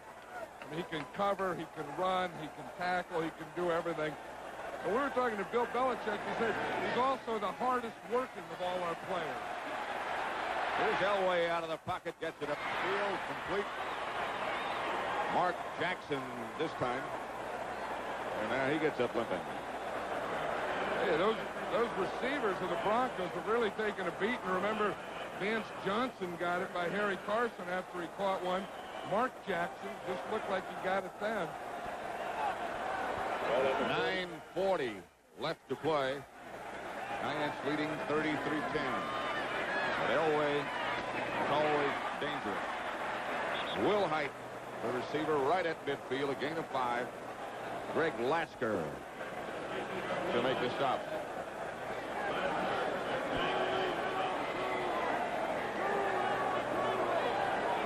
Well, they have to do it all with signals because the Broncos aren't huddling up now. Going in a hurry. Pass caught on a rebound, and a flag goes down. Jackson came up with a completion. See the official with his hat off? I bet that means he was out of bounds. Yep. But you can come in, if you're out of bounds, you can come in and catch a tip pass, though. See, but the hat off means that the player went out of bounds. Then he throws the flag. But what they're saying is that he can go out and then come back in. He can't come back in and be the first receiver. There he goes, he's out. Now he can come back in. Now, if that was a tip ball, he can catch it. Well, that's exactly what they ruled after discussing things. Those Gil Mace had made the judgment. Well, you can see the tip here. See, he can't come back in and be the original. He can come back in and catch a tip pass, and that's what happened. Bounced off Lasker. Hand off Sewell. Blockers in front. And Sewell for another Bronco first down and out of bounds at about the 28-yard line. I'll tell you, there is some contact down there. Did you notice that sound that you hear? And this game's in stereo. So I've being down there sideline, you can hear boom, whack, whack, ah. But I don't know what it feels like in stereo. I mean, there's a boom, boom, boom, boom, boom, boom, boom, boom, down there. Pretty much the same, I think. Even in stereo. How does sweat look in stereo? How does a chewed mouthpiece look? In stereo? How does spit sound in stereo? Loud. Denver first down as Elway gives straight ahead again to Will Height. That play by Sewell was their first rush of the second half. Now that's the second. Banks on the stop again, but a gain of 6. Well, what the Broncos are thinking now is they just want to get one in quickly and be able to do some onside kicking and try and pull something out here. Second and 4. Elway fires incomplete. Intended for Kay. Just couldn't come up with it. I know what Bill Parcells is thinking now. You're ahead by 23 points. You really got this game. You've waited all your life for it. Now you just want everything to hurry up. Hurry up. Get this thing over and let us go to celebrating this season. Because we never could all year. After every game, someone's going to say, well, how about next week? After this one, they won't say that. The next thing is training camp. How about next year, Coach? Can you do it again? 3rd and 4. Here's Elway scrambling up the middle. Got the first down. Collins on the stop. Elway got 6. But the clock runs now with just over 8 minutes, and now that's the figure. 8 left. Giants 33. Denver 10. The book on Elway. Well, he had a great first half. They had the opportunities. We talked about it. They got inside the 20 3 times and only came up with 7 points. 2 missed field goals, but once they were on the 1-yard line and couldn't score. Here's the reverse again to Sewell. And again, it's Carl Banks who makes the stop. 5-yard loss. It's funny how much we've seen Carl Banks and not Lawrence Taylor. I think maybe they're running more at Banks. Banks is more involved in the game. But I'll tell you, he is a force, that guy. And he's not in the Pro Bowl. There he goes. Now he's starting to wave that crowd on. Look at him. He was a helicopter. He thinks he is a helicopter the way he does that. He thinks he's one. Second and 16, back at the 20. Elway up into the pocket, now down the middle. Elway stays on his feet, is out of bounds at about the 12. Carson knocked him out of bounds, but he got 6. You don't think he's strong? Did you see him with his left arm? He gave Elvis Patterson, who was a strong guy, he gave him a straight arm and got by him. Well, you have to respect this guy. There's Elvis Patterson, who's still down after that straight arm by Elway. That looks like a cramp, though. 6:47 left to play. It's the Giants 33, Super Bowl 21, the Broncos 10. They were a breed unlike any other. Never the biggest, just the toughest. Introducing a new breed of American truck, the new mid-size Dodge Dakota. Roaming into full-size territory with almost as much standard payload as some full-size Ford and Chevy pickups. Plus available V6 power and 8-foot bed, all for hundreds less. Dodge Dakota. Full-size ability, compact agility. A lean new breed of American truck. Peter said I could have anything I wanted. So I took his Van Heusen shirt right off his back. Van Heusen. For a man to wear and a woman to borrow. If you're looking for a simple way to apply for the American Express card, simply pick up one of these, because now you can apply over the phone. Just call 1-800-THE-CARD. Did I say I'd come today? Does he know I'm on my way? Are you there? Where are you? Don't you care anymore? The Goodyear Eagle GT Plus 4 is the performance tire with all-season capabilities, and that can make all the difference in the world. Take me home. Goodyear, Goodyear, take me home. With a front line like this, it's a whole new ball game. Cheer up, you Monday morning quarterbacks. The season may be over, but Designing Women is taking the field next Sunday. 6:47 left in Super Bowl 21. The Giants 33, the Broncos 10. 3rd and 8. Broncos have it at the Giant 12.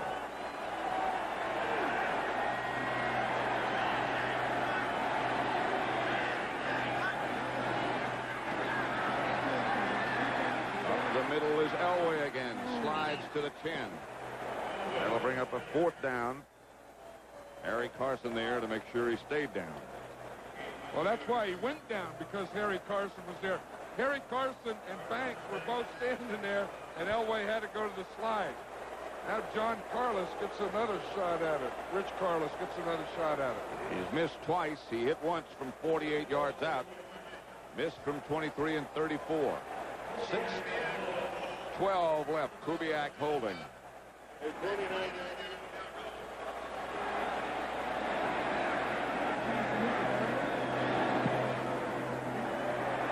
Carlos hits this one. And it's 33-13. 6:01 left to play.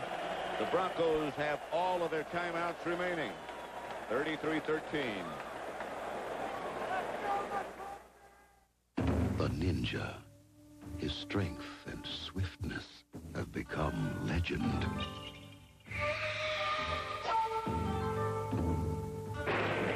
Yet even the ninja knows all things must hide from the hurricane. Hurricane Honda.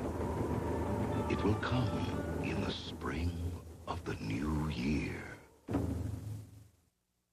Rollo, where's the package? I have no idea. And the Air Express company has no idea either. Hold it! If you'd used Federal Express, you wouldn't be having this problem. Come with me. Federal tracks your package with scanners from where it's picked up to where it's delivered. Giving you its exact status within 30 minutes or your money back. Next time, send it Federal Express. Why fool around with anyone else? I had no idea Federal did that. Absolutely no idea. Right now we're getting a blood pressure, and I don't know what his vital signs are. I don't know what he took. 2 minutes. No timeouts. No way to stop the clock. When you overdose, time is against you. The pupils are constricted, and she's not responsive to painful stimulus. It's a desperate attempt to rally before your last breath is gone. Nurse, let's call it. It's over. When you play with drugs, 2 minutes can mean the difference between life and sudden death.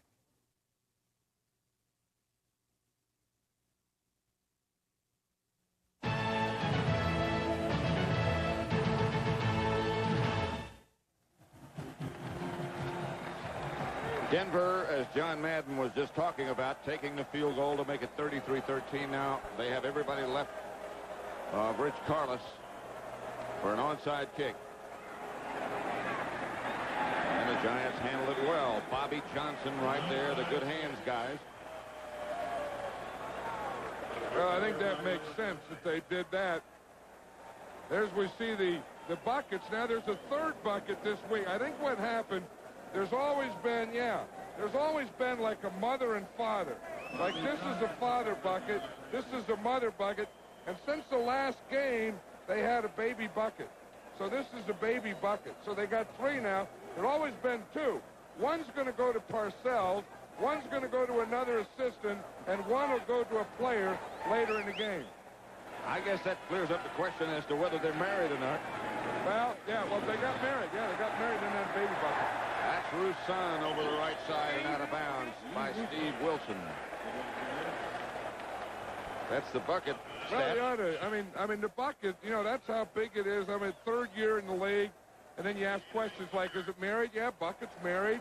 Bucket, you got a family bucket? Yep, got a baby bucket. And then brought the ice because we're in California. Family. Heavy ice. See, the baby can't sit up there with the mom and dad, though. 5:51 left to play. Roussan went out of bounds. First and 10, Giants. Roussan and Carthon are the two runners. Roussan sneaks over the left side. Rulon Jones on the stop. 33-13. The Broncos were here once before in the Super Bowl. Lost to Dallas. The Giants have never been in the Super Bowl. Hey, that's a tough thing on that Bronco sideline. I think the gap between winning and losing the Super Bowl is as big a gap as there is in sport. The winner is a world champion. The loser just gets thrown back in with the other 26. There's no place for number two. No one goes, we're number two, we're number two. Only number one. Ball's at the Denver 25. Carson over the left side, spins for maybe 2, maybe 1. Stopped by Jim Ryan. Rose Bowl in Pasadena, Super Bowl 21. Over 100,000 people. And that's the situation right there. 33-13. Sims has 3 touchdown passes. The Giants have scored 24 points in the second half. It was 10-9 Denver at the half. Denver had some early chances. Couldn't capitalize. Jim Burt, Harry Carson, who will handle the bucket ceremony. Unless he's just a decoy today. 3rd and 6. 4:20 left to play. Sims with the ball. Sims down to the 10. Inside the 5 to the 2. Another one of those that was not called, I'm sure. Nobody knew he was going to do that but him. So you talk about a decoy. That time, Joe Morris was the decoy. The running back was the decoy. They started everything going to the right. Watch, they start here. Fake this way. Phil Sims fakes, comes back and runs this way. Watch these linebackers. Watch them start this way and not even see Phil Sims. Watch, the backs go that way. Look at the linebackers run over towards Morris. And here's Sims all by himself with nothing in here. So he just runs right up in there where there's nothing in there. And gets it all the way down to the 2. And it's 1st and goal from there. Maurice Carthon and Otis Anderson. Now the running back.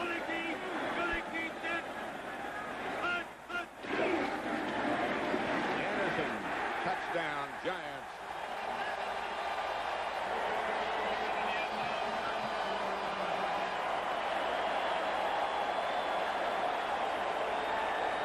O.J. Anderson, he's congratulating all the linemen. He's congratulating everyone. This is his Super Bowl touchdown. Traded from the Cardinals. Really didn't play a lot, but he's going to be in the record book. Now, from now on, it turns into fun for the blue jerseys. And you just hope it's over on the other side of the field. On the other side, it just stays with you for a long, long time. Allegre missed the extra point. And so the score remains 39-13 with 3:18 left to play. Yeah, one thing about the Super Bowl, you know, the players get money, they get a ring, there's a Super Bowl trophy, and that stuff all stays with you, but just the thought that you were the best, you were the champion, is the greatest feeling. And it's big today, and it's one of those things that is big when it happens and gets bigger as the years go on. Well, the distractions increase, the demands increase, and I think it gets tougher every year to repeat. Yeah, that's going to be the next thing. I mean, I think the Giants are going to win this. They ought to be able to celebrate. I've always thought they ought to give the winning Super Bowl team a sabbatical. They don't have to play the next year. They just go around, they do parades, they do this, they do banquets. They don't have to play, and then they come back because it is tough. But that's going to be the next question when they get in the locker room. Can you repeat? And then you're going to find out where the parade is. They got a parade. I think it's going to be in the Giant Stadium. At Giant Stadium, right. Bell with the return to about the 31. Knocked down by Andy Hedden. Return of 20.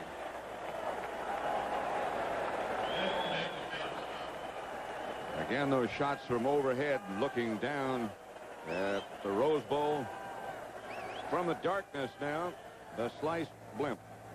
You know, Pat, we had 3 blimps up there today. We had 3 blimps, and we had helicopters. But the blimps, it was an NFL record, Super Bowl record. World record. Yeah, no, it's a world record. There were more blimps over a football game than any game in the history of the sport today. And that's in the record book. Here's Wilhite. 11 yards, first down, Denver. This telecast is presented by authority of the National Football League, is intended for the private use of our audience. Any rebroadcast or other use of the telecast without the express written consent of the National Football League is prohibited. Elway, Wilhite.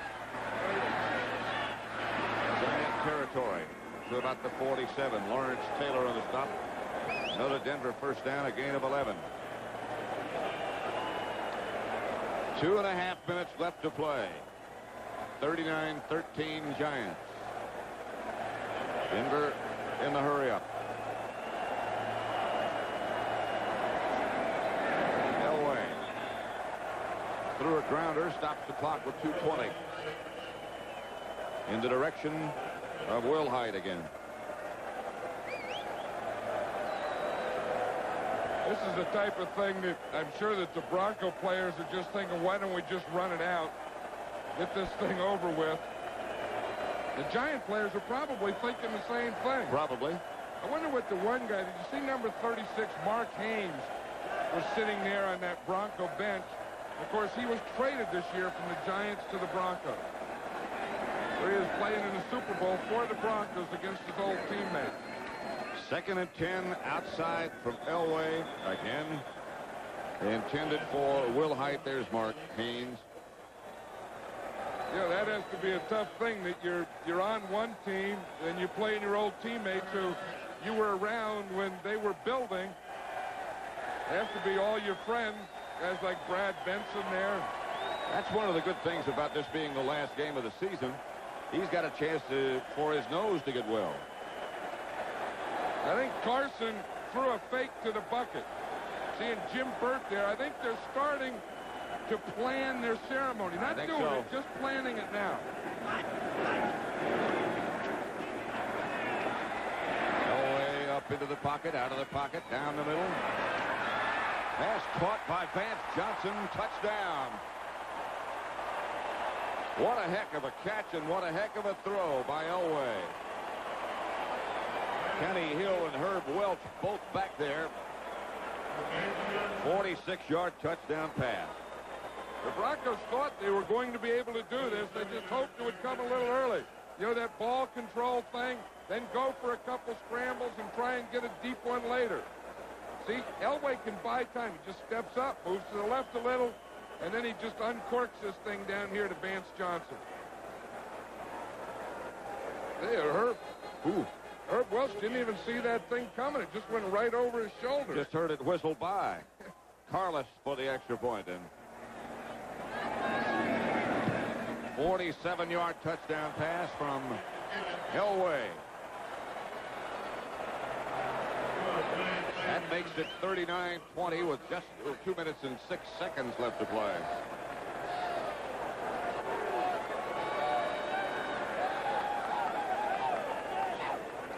That tells you something, doesn't it?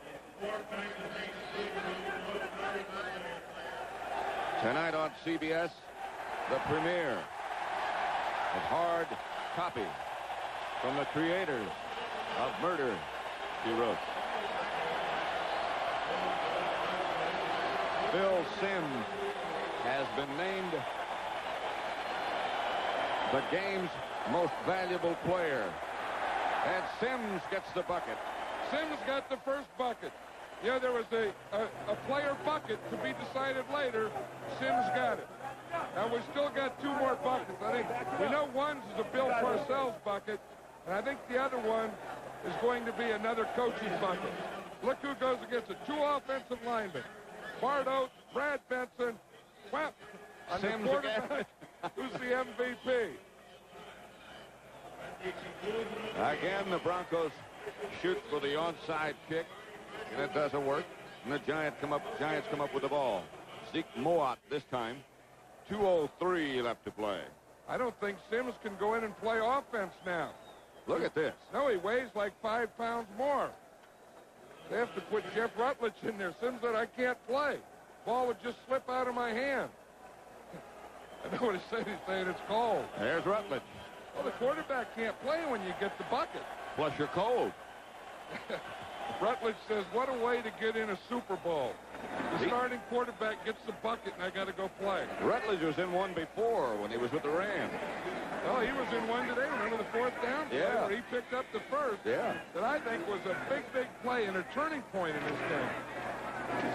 That's Tony Galbraith with the ball. Stopped by Andre Townsend. Think Burt's coming back in? Oh, he looked like he got a bucket. That's the first time he's been able to lift his arms all year.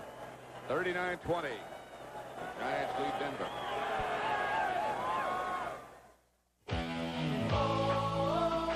Look, here he comes.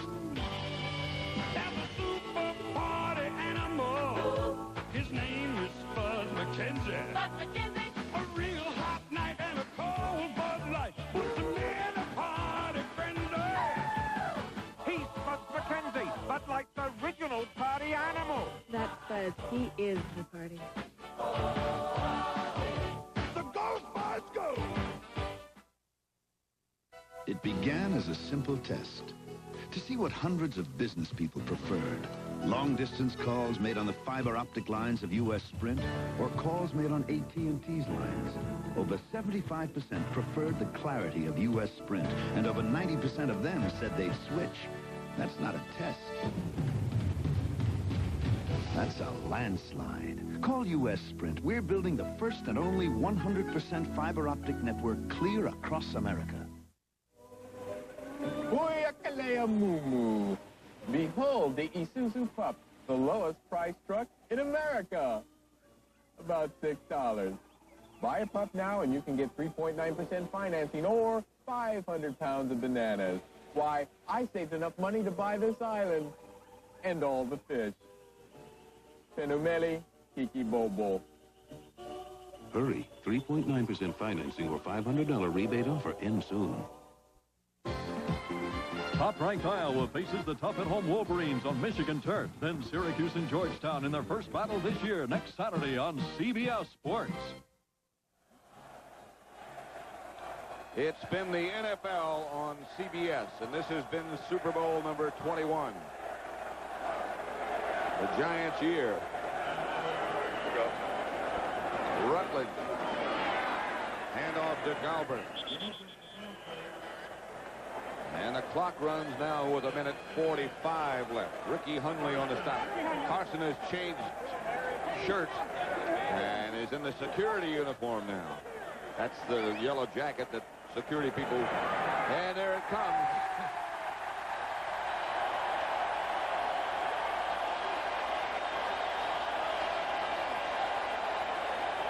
Well, there's two kinds. There's plain water and there's the sticky stuff.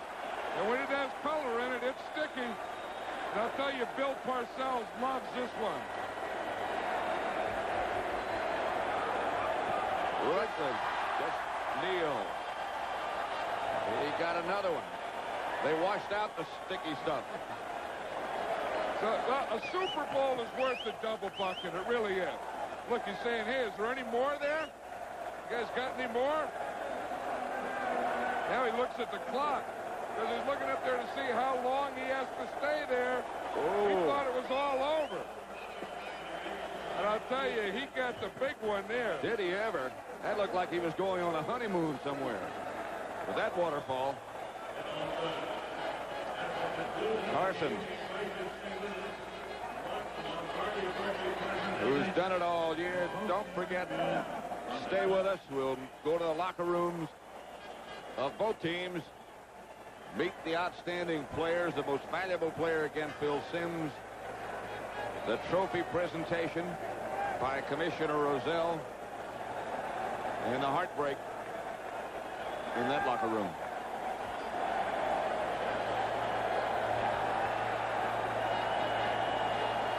No matter.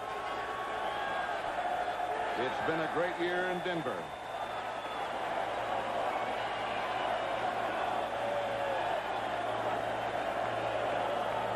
Doesn't show right now, does it? Well, the big thing is, you know, and they're all going to say it, it's not getting to the Super Bowl, it's winning the Super Bowl and being the champion.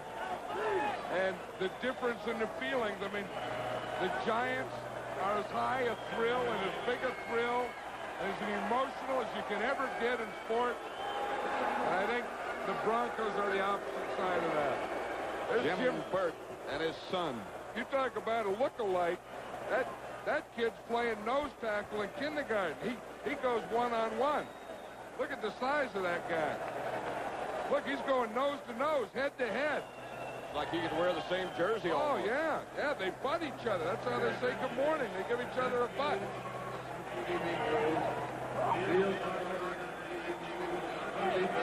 The defensive coordinator in Burt, Bill Belichick. He's getting it there. He might not come out of that hug. John Landetta's got a ball. He's going to take away with him. Probably be practicing punting tomorrow. The most valuable player, Phil Simms. And on his left, Ron Earhart, who's the offensive coordinator, who did an outstanding job. Really? Giant offense, because they had the injuries, they had all that trouble early, but got them through that so they could have that strong finish. 56 seconds remaining. Galbraith tries to get around to the outside. Rulon Jones calls the timeout. Simon Fletcher made the tackle with Rulon. That's all the timeouts for Denver. Coming up next, again, a reminder, the Super Bowl today, the post-game show, the presentation of the Vince Lombardi Trophy, interviews with the winners and losers, and all the jubilation and sadness that goes to both locker rooms. Tom Jackson, who was injured, his knee, probably his last year. He's, I think, having second thoughts about his retirement with a quarterback, John Elway. Well, Tom Jackson is the real leader of this team. I mean, he's the guy who gives the spirit and the life and gets everyone up. And, I think there he was just trying to get John Elway up. And say, hey, you did what you had to. There's Greg Lasker. Jim Burt. He looks full-grown without the pads, doesn't he? Raul Allegre with him. Well, the Giants moved up here on Friday night, and Jim Burt was complaining to Bill Parcells, we need a weight room. You got to find us a weight room. He had to lift weights Friday and Saturday. Leonard Marshall must have made a visit to the weight room. Leonard just busted right out of that T-shirt. He just blew the middle out of it. Bill Collier, who's done such a great job with this Denver defense. Fourth down. Rutledge keeps it. Rutledge is down. The Broncos will take over. Stopped by Rulon Jones. Clock will stop on that change of possession with 44 seconds remaining. Yeah, Big Leonard, he just did blow part of that thing. It just blew right out of the T-shirt.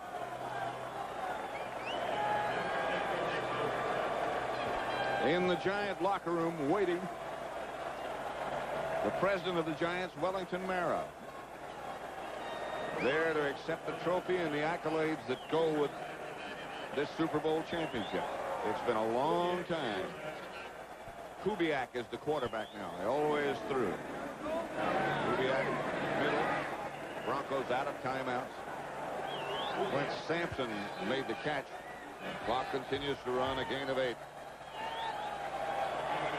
There are a lot of people who deserve a lot of credit on both these teams. Wellington Mara, you saw, the Broncos and their organization, Tim Mara, Bill Parcells, George Young, the whole group, Dan Reeves.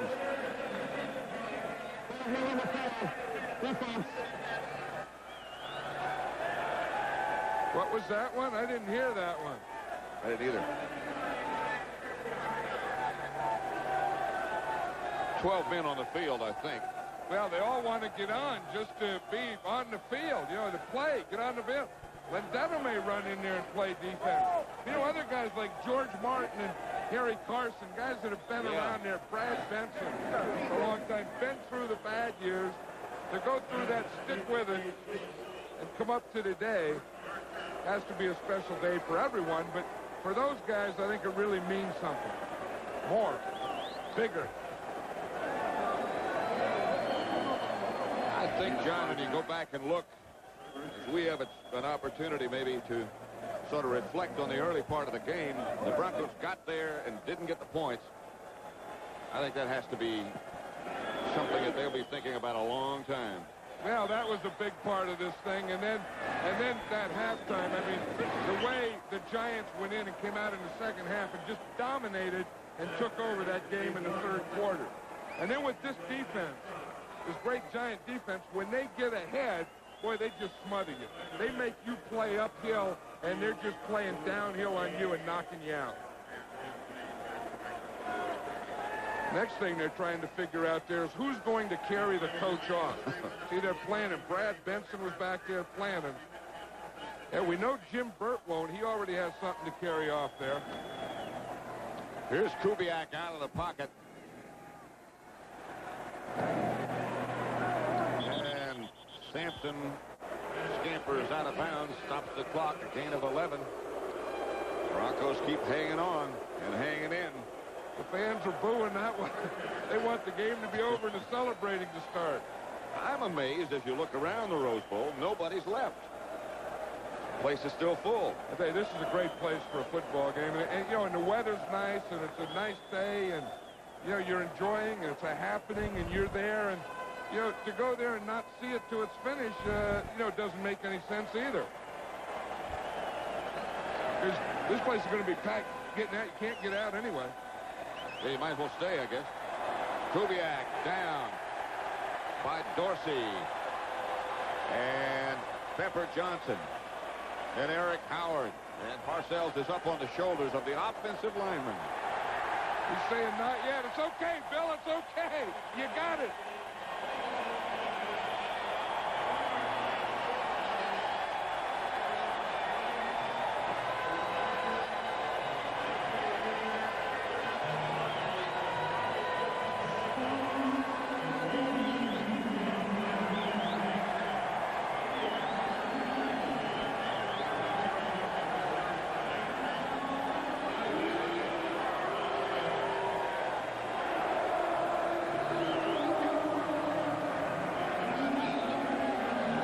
How does he feel, John?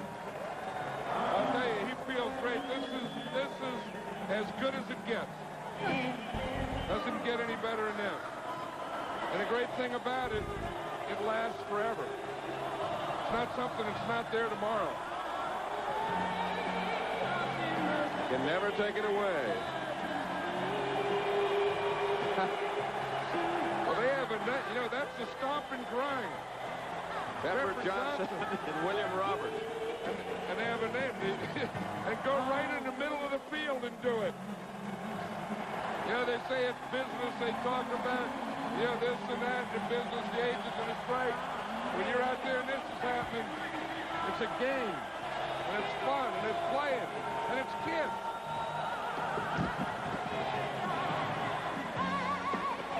It's grown kids. McConkey, who got his sheriff's touchdown. They never wanted to end. Oh, if I had it forever again, I'd just stay out in the field. I wouldn't get on.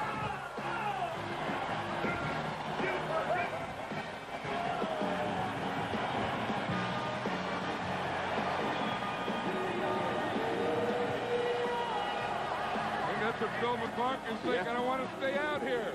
Rutledge with a football under his arm, and that, as you said, was indeed a key play. Wellington Mara in the middle of the team. Parcells. Well, John Madden and I would simply like to say we enjoyed it, and thank you. The final score, the Giants 39, the Broncos 10. Stay tuned for the postgame show and the presentation of the Vince Lombardi Trophy. Also interviews with the losing and winning team. That's all coming up on the postgame show. CBS Sports coverage of Super Bowl number 21 will continue after this message and a word from your local station. Nobody has lower fares than United to more cities across this land. North to south, east to west, only United has low fares to all 50 states. You're not just flying, you're flying friendly skies. Hey up, buy one. New York Giants Super Bowl champ. I got another sherbet. Shoot. Hard copy. It's a winner. Next. This is CBS. Last year, Cascade Honda sold more Hondas per capita than any other Honda dealer in the Northwest. This means extra allocations from American Honda and greater savings for you. Throughout January, Cascade Honda is featuring financing, easy financing. You can buy a brand new Honda CRX for only $169 down and $169 a month, or a brand new '87 Honda Accord, only $189 down and $189 a month. Financing is a breeze at Cascade Honda, your #1 Honda dealer in Klamath Falls.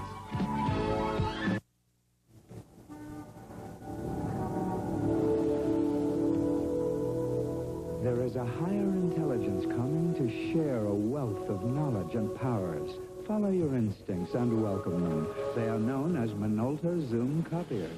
They transform complex functions into child's play and have remarkable endurance. Bring higher intelligence to your office with Minolta Zoom copiers, only from the mind of Minolta. The age-old problem. How to get home for the early local news. Okay, men, here's the plan. Brian, you go down Central. Charlie, you go down Main. I'll block traffic and run down 4th. Ready? Let's go! No matter how hard you try, how hard you plan, you can't get home for the early local news. What's the rush? Take your time getting home. Introducing Channel 10 News at 6 p.m.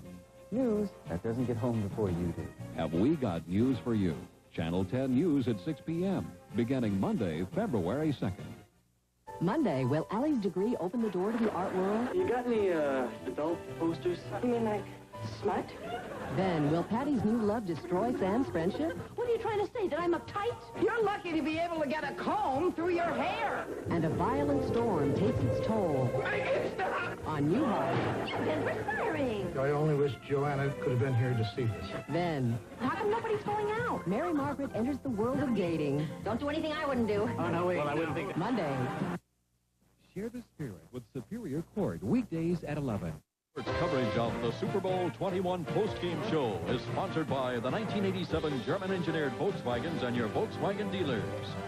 U.S. Sprint, where every fiber optic call will sound like you're right next door. And by IBM. The celebration going on now surrounding Jim Burt as he attempts to rejoin his teammates down here in the victorious locker room area. And now it is time to present the Vince Lombardi Trophy for this great season-end performance, not only by Burt, but the entire New York Giant football team. And with me is the Commissioner of Football, Pete Rozelle, and one of the co-owners of the New York Giants, Wellington Mara, and their outstanding coach, Bill Parcells. Commissioner, you make the presentation. I'm very pleased to congratulate Wellington Mara, the president of the Giants, and also the president of the National Football Conference. Well, your father, Timothy J. Mara, founded the Giants in 1925. In that first season, you were a 9-year-old ball boy. And ever since that time, I think the Giants have been both the business and the love of the Mara family. Bill, all I can say is I'm sure you will reject it, but you're this year's NFL Genius coach. President Reagan has been watching, and he asked me to advise you that at your convenience, you'd like to have the whole Giant squad at the White House. Well, congratulations. Wellington, your thoughts now. Well, Brent, 2 weeks ago, I told Virginia McCaskey that if there were words to express my opinion, I didn't know them yet. I'm not any smarter today than I was then. But I'm very proud to represent the great bunch of men, our coaches and our players. And I'm very happy to accept this in their behalf in recognition of the effort and the achievement that they accomplished by their effort this year. Bill, take it away. Coach. Great moment for you, Bill, and I have to harken back to the third quarter. It was 4th and 1 at midfield. There are a lot of coaches who would have said, let's punt it. I've got a great punter and a tremendous defense. You decided to gamble at that moment in this game. Tell me about it. Well, it was about 2 feet, and it's something we've had all year, Brent. And, you know, you're trying to win the game. This is for the World Championship, and, you know, it's not for faint-hearted people, so you got to take your shot. And, you know, it just paid off. I have a lot of confidence in our guys. When I challenge them with that kind of call, they try to make the play. They made every one of them we tried this year. Bill, did you do anything differently when you saw that Phil Simms had such a hot hand here today? No, but I'd just like to say that I think that ought to dispel any myth about Phil Simms, because I'll tell you, he was absolutely magnificent today. Probably Absolutely. the best game played in a Super Bowl a long time by a quarterback. You'd have to hearken back to the performances of a Terry Bradshaw. Well, that might be the best game the quarterback's played, and yet you might count all the games for this year. Now, coaches have had so much trouble repeating, coming back again. I hate to yank you into the future, but what will you tell this group of athletes to try to keep their mind focused in on winning again? My guys got a good work ethic. They're dependable. They're reliable people. And I think the challenge will be to, to see what we can do and maybe separate ourselves from some of those other great teams. If we can come back and keep competing the way we have, I think we'll be competitive for a while. Congratulations, Coach. You did a magnificent job. All right. And our Super Bowl today, post-game festivities will continue from the New York Giant locker room in just a moment. McDonald's presents Double Features. I don't know how to say this. It was a time they'd never forget. I'm starving. It was dinner time. Time for McDonald's Double Features. McDonald's Double Cheeseburger. It's big, it's beefy, it's black. And introducing double fries. Crisp, golden, double the regular size. I wish this could go on forever. It won't. It's only available for a limited time. Don't miss it. McDonald's Double Features. In the year 4 million BC, man took a giant step. He got up off all fours. And now, after millions of years of evolution, man has discovered he's better off on all fours in a Panagon Synchro. Dad? Julie, look at your hay fever.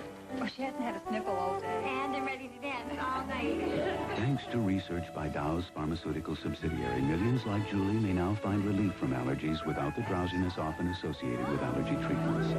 You can make a difference in what tomorrow brings. Save me a dance. 'Cause Dow lets you do great things.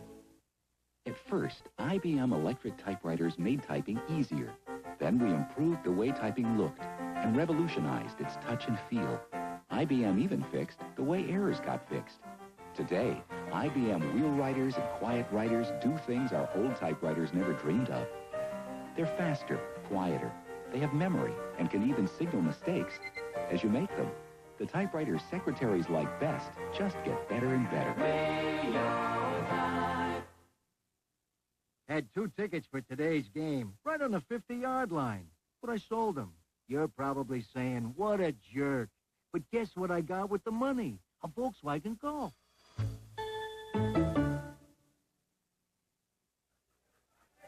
The video diary of Tony Galbraith continues here in the Giants locker room. The man who made it work, Phil Simms. He's with Irv Cross. Let's go to Irv. You know, Brent, Phil Simms threw 11 consecutive receptions, setting a Super Bowl record. Of course, you did everything well, Phil, your MVP. Did you feel like you could have gone 100% today?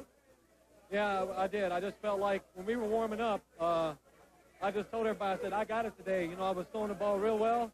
And, we had a lot to prove our offense coming in here because people didn't say anything about us all week.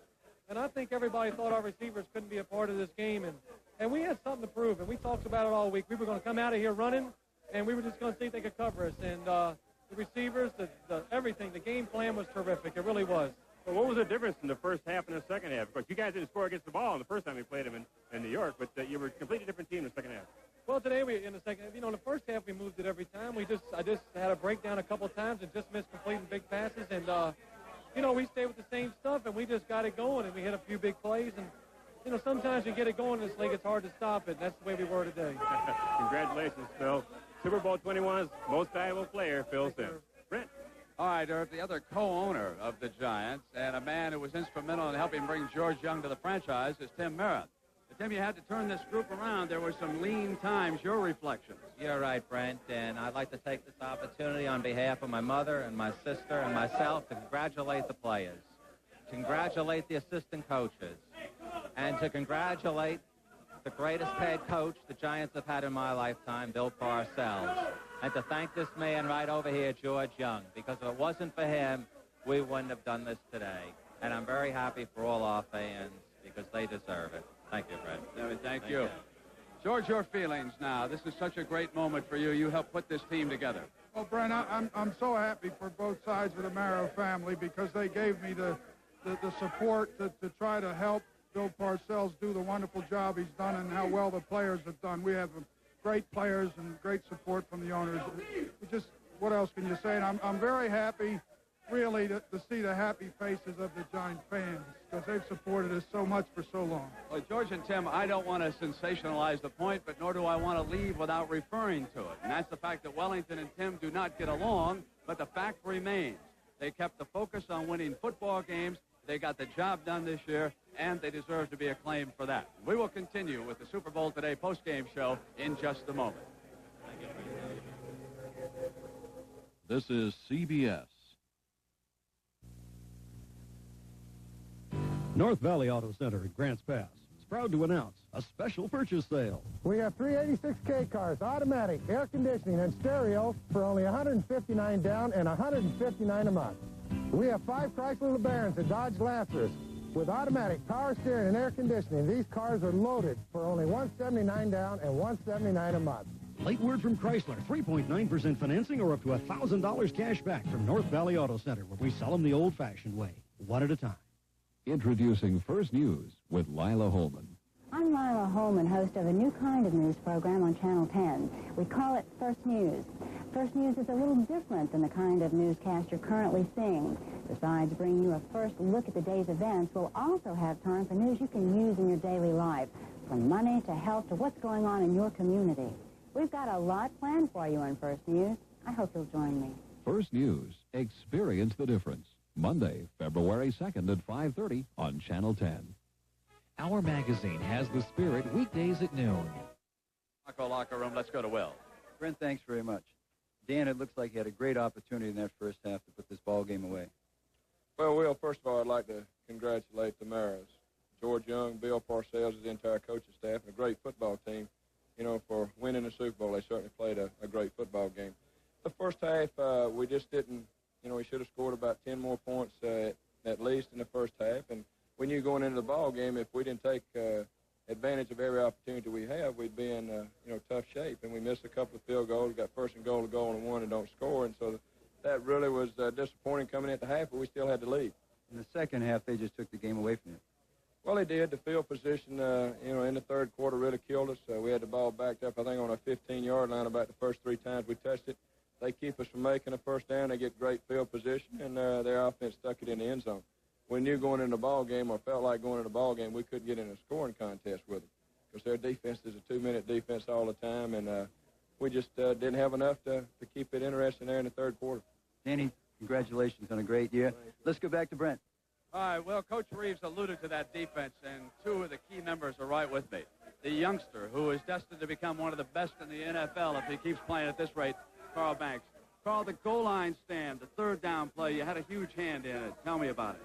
Well, it was a key play for us, and the key to making the play was to get penetration. And I got down to 3-point stands, and I said, hey, I got to get in the backfield because they are slashing runners, and they want to hit it quick up into the hole. So it was 2 tight ends, and I got in between the both of them, and I just darted in the backfield. All right, Carl, and of course, George Martin, he scores more points than any defensive player in history.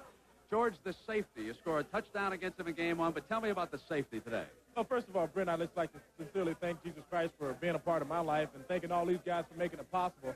The safety was a little bit of my trickery that I incorporated. I called to my defensive tackle, Eric Howard, and I told him that I was going to give him a dummy call, and with it, to make the offensive tackle think we're going to run a game. And I faked inside, and he bit on it all the way, and then I came outside, and there was John Elway out there, and I just wrapped him up and scored another 2 points. Was it a physical football game? How would you characterize the play out there on the field, George? I think initially it was very physical on us. It was very draining to tackle because we weren't accustomed to the hot weather.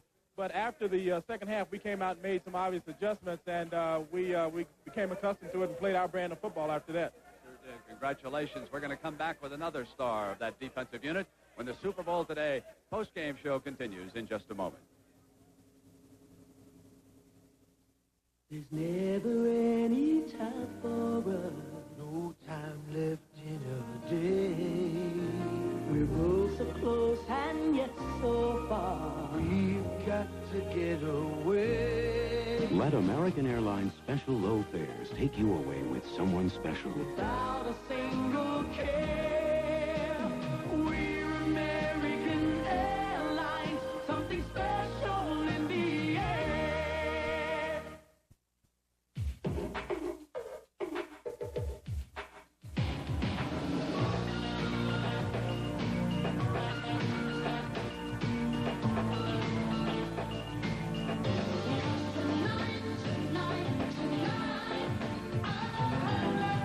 So exceptionally smooth.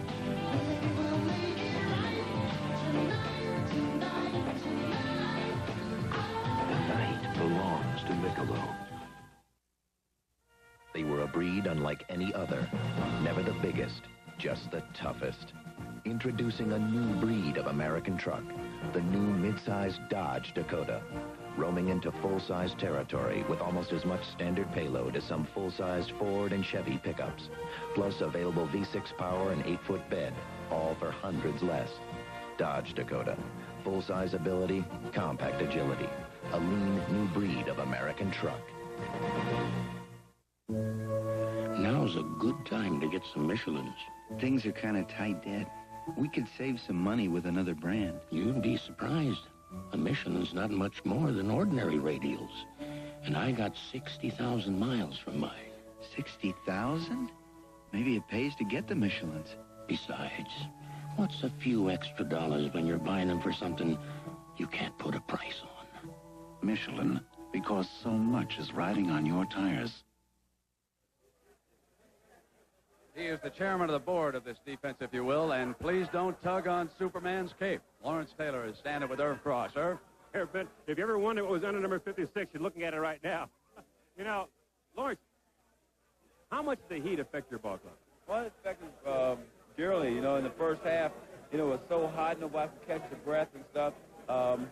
And I think the heat of the first half really made it much more difficult for us to play, but guys were getting tired. The second half, when it cooled off, we came out and said, hey, this is our type of weather. Let's go out and play ball. And I think the cool weather second half gave us momentum to go in and play well. You know, there's something unusual going on in this locker room. You're Super Bowl champions. I don't see any champagne. I don't see any flying around the locker room. When are you going to have the celebration? I just don't understand. You know, maybe we had to be putting Mets on our uniforms, something like that. But we're going to have a little party later on tonight and over at the hotel. So we'll have some champagne, believe me. Congratulations, LT. Thank you very much. Brett. All right, Irv, thank you very much. One of the reasons why you don't see champagne in this locker room, the National Football League will not allow it in their Super Bowl celebrations. And we'll continue with our post-game show in just a moment.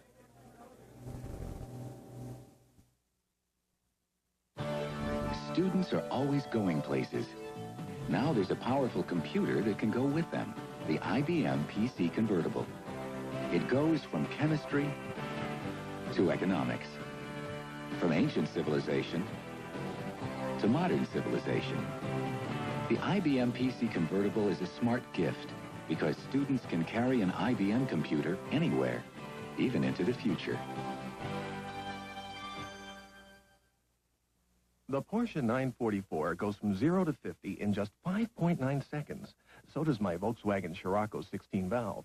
But with the Porsche, you get the thrill of paying $12,000 more. Back when this old tractor and I were kids, Pennzoil came in a can, and 5W30 and 10W30 motor oils didn't even exist. Now, they are recommended not only by GM, Ford, and Chrysler, but by Nissan, Toyota, and Honda for their small engines. Use Pennzoil 5W30 for winter, 10W30 for summer. For small engine protection, my old pal and I recommend it. Pennzoil, the standard of protection since 1889. Around here, raisins are big business. So when Kellogg started putting 2 scoops of raisins in the Raisin Bran, I knew we had problems. It's simple. The law of raisins. You put 2 scoops in each box. You sell more boxes. Bam! Raisin shortage. I respect Kellogg's, but that's a lot of raisins. You know what I tell people? You got a backyard? Plant raisins. Fiber-rich Kellogg's Raisin Bran. 2 scoops is a lot of raisins. You mean I can lease a new Volkswagen Jetta for $166 a month? That's right. But that's just $5.46 a day. Better order it today. Today? We won't be out of the parking lot till baseball season. Lease from stock or order. For the New York Giants, their first Super Bowl triumph, a shining moment they will never forget. And now we'd like to pay tribute to all of those at CBS Sports who made this broadcast possible for you this afternoon and this evening. So long, everybody.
When you look for champions, you look to CBS Sports.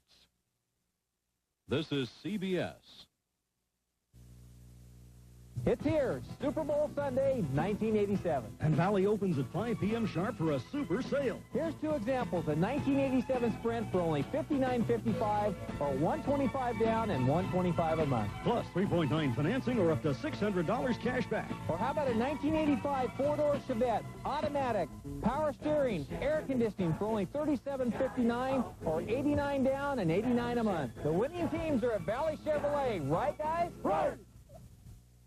The age-old problem, how to get home for the early local news. Okay, men, here's the plan. Brian, you go down Central. Charlie, you go down Main. I'll block traffic and run down 4th. Ready? Let's go!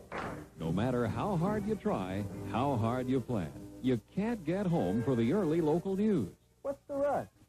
Take your time getting home. Introducing Channel 10 News at 6 p.m. News that doesn't get home before you do. Have we got news for you? Channel 10 News at 6 p.m., beginning Monday, February 2nd.